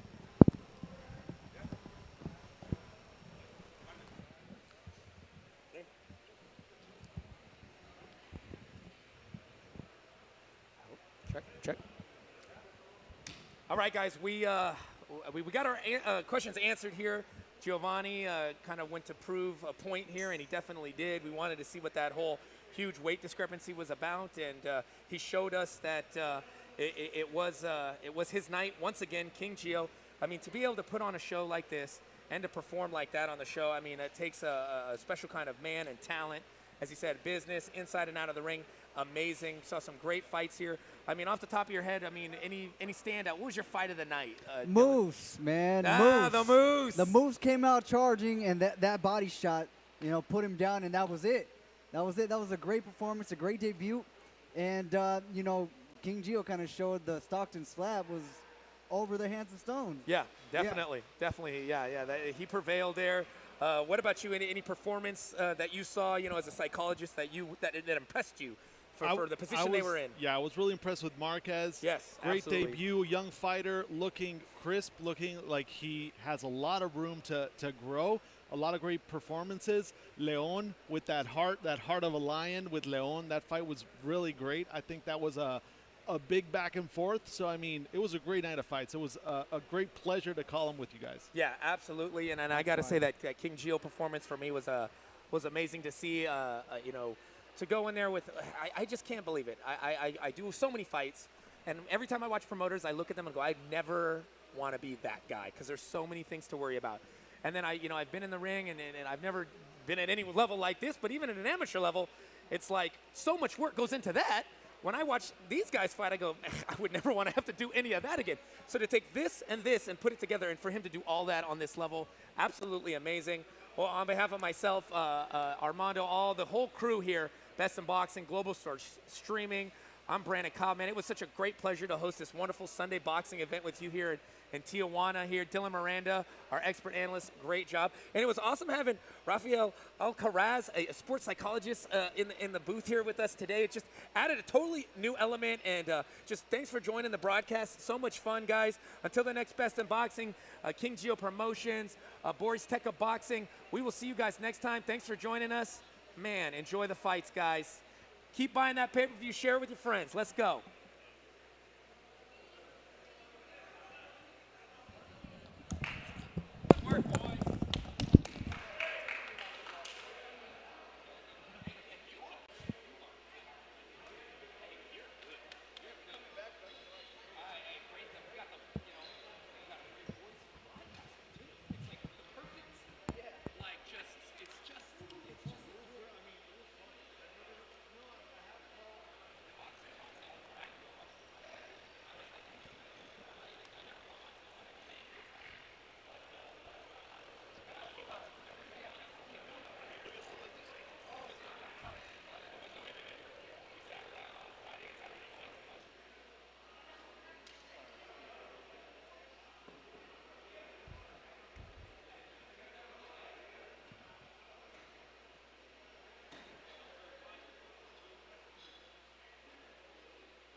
Sign this for me.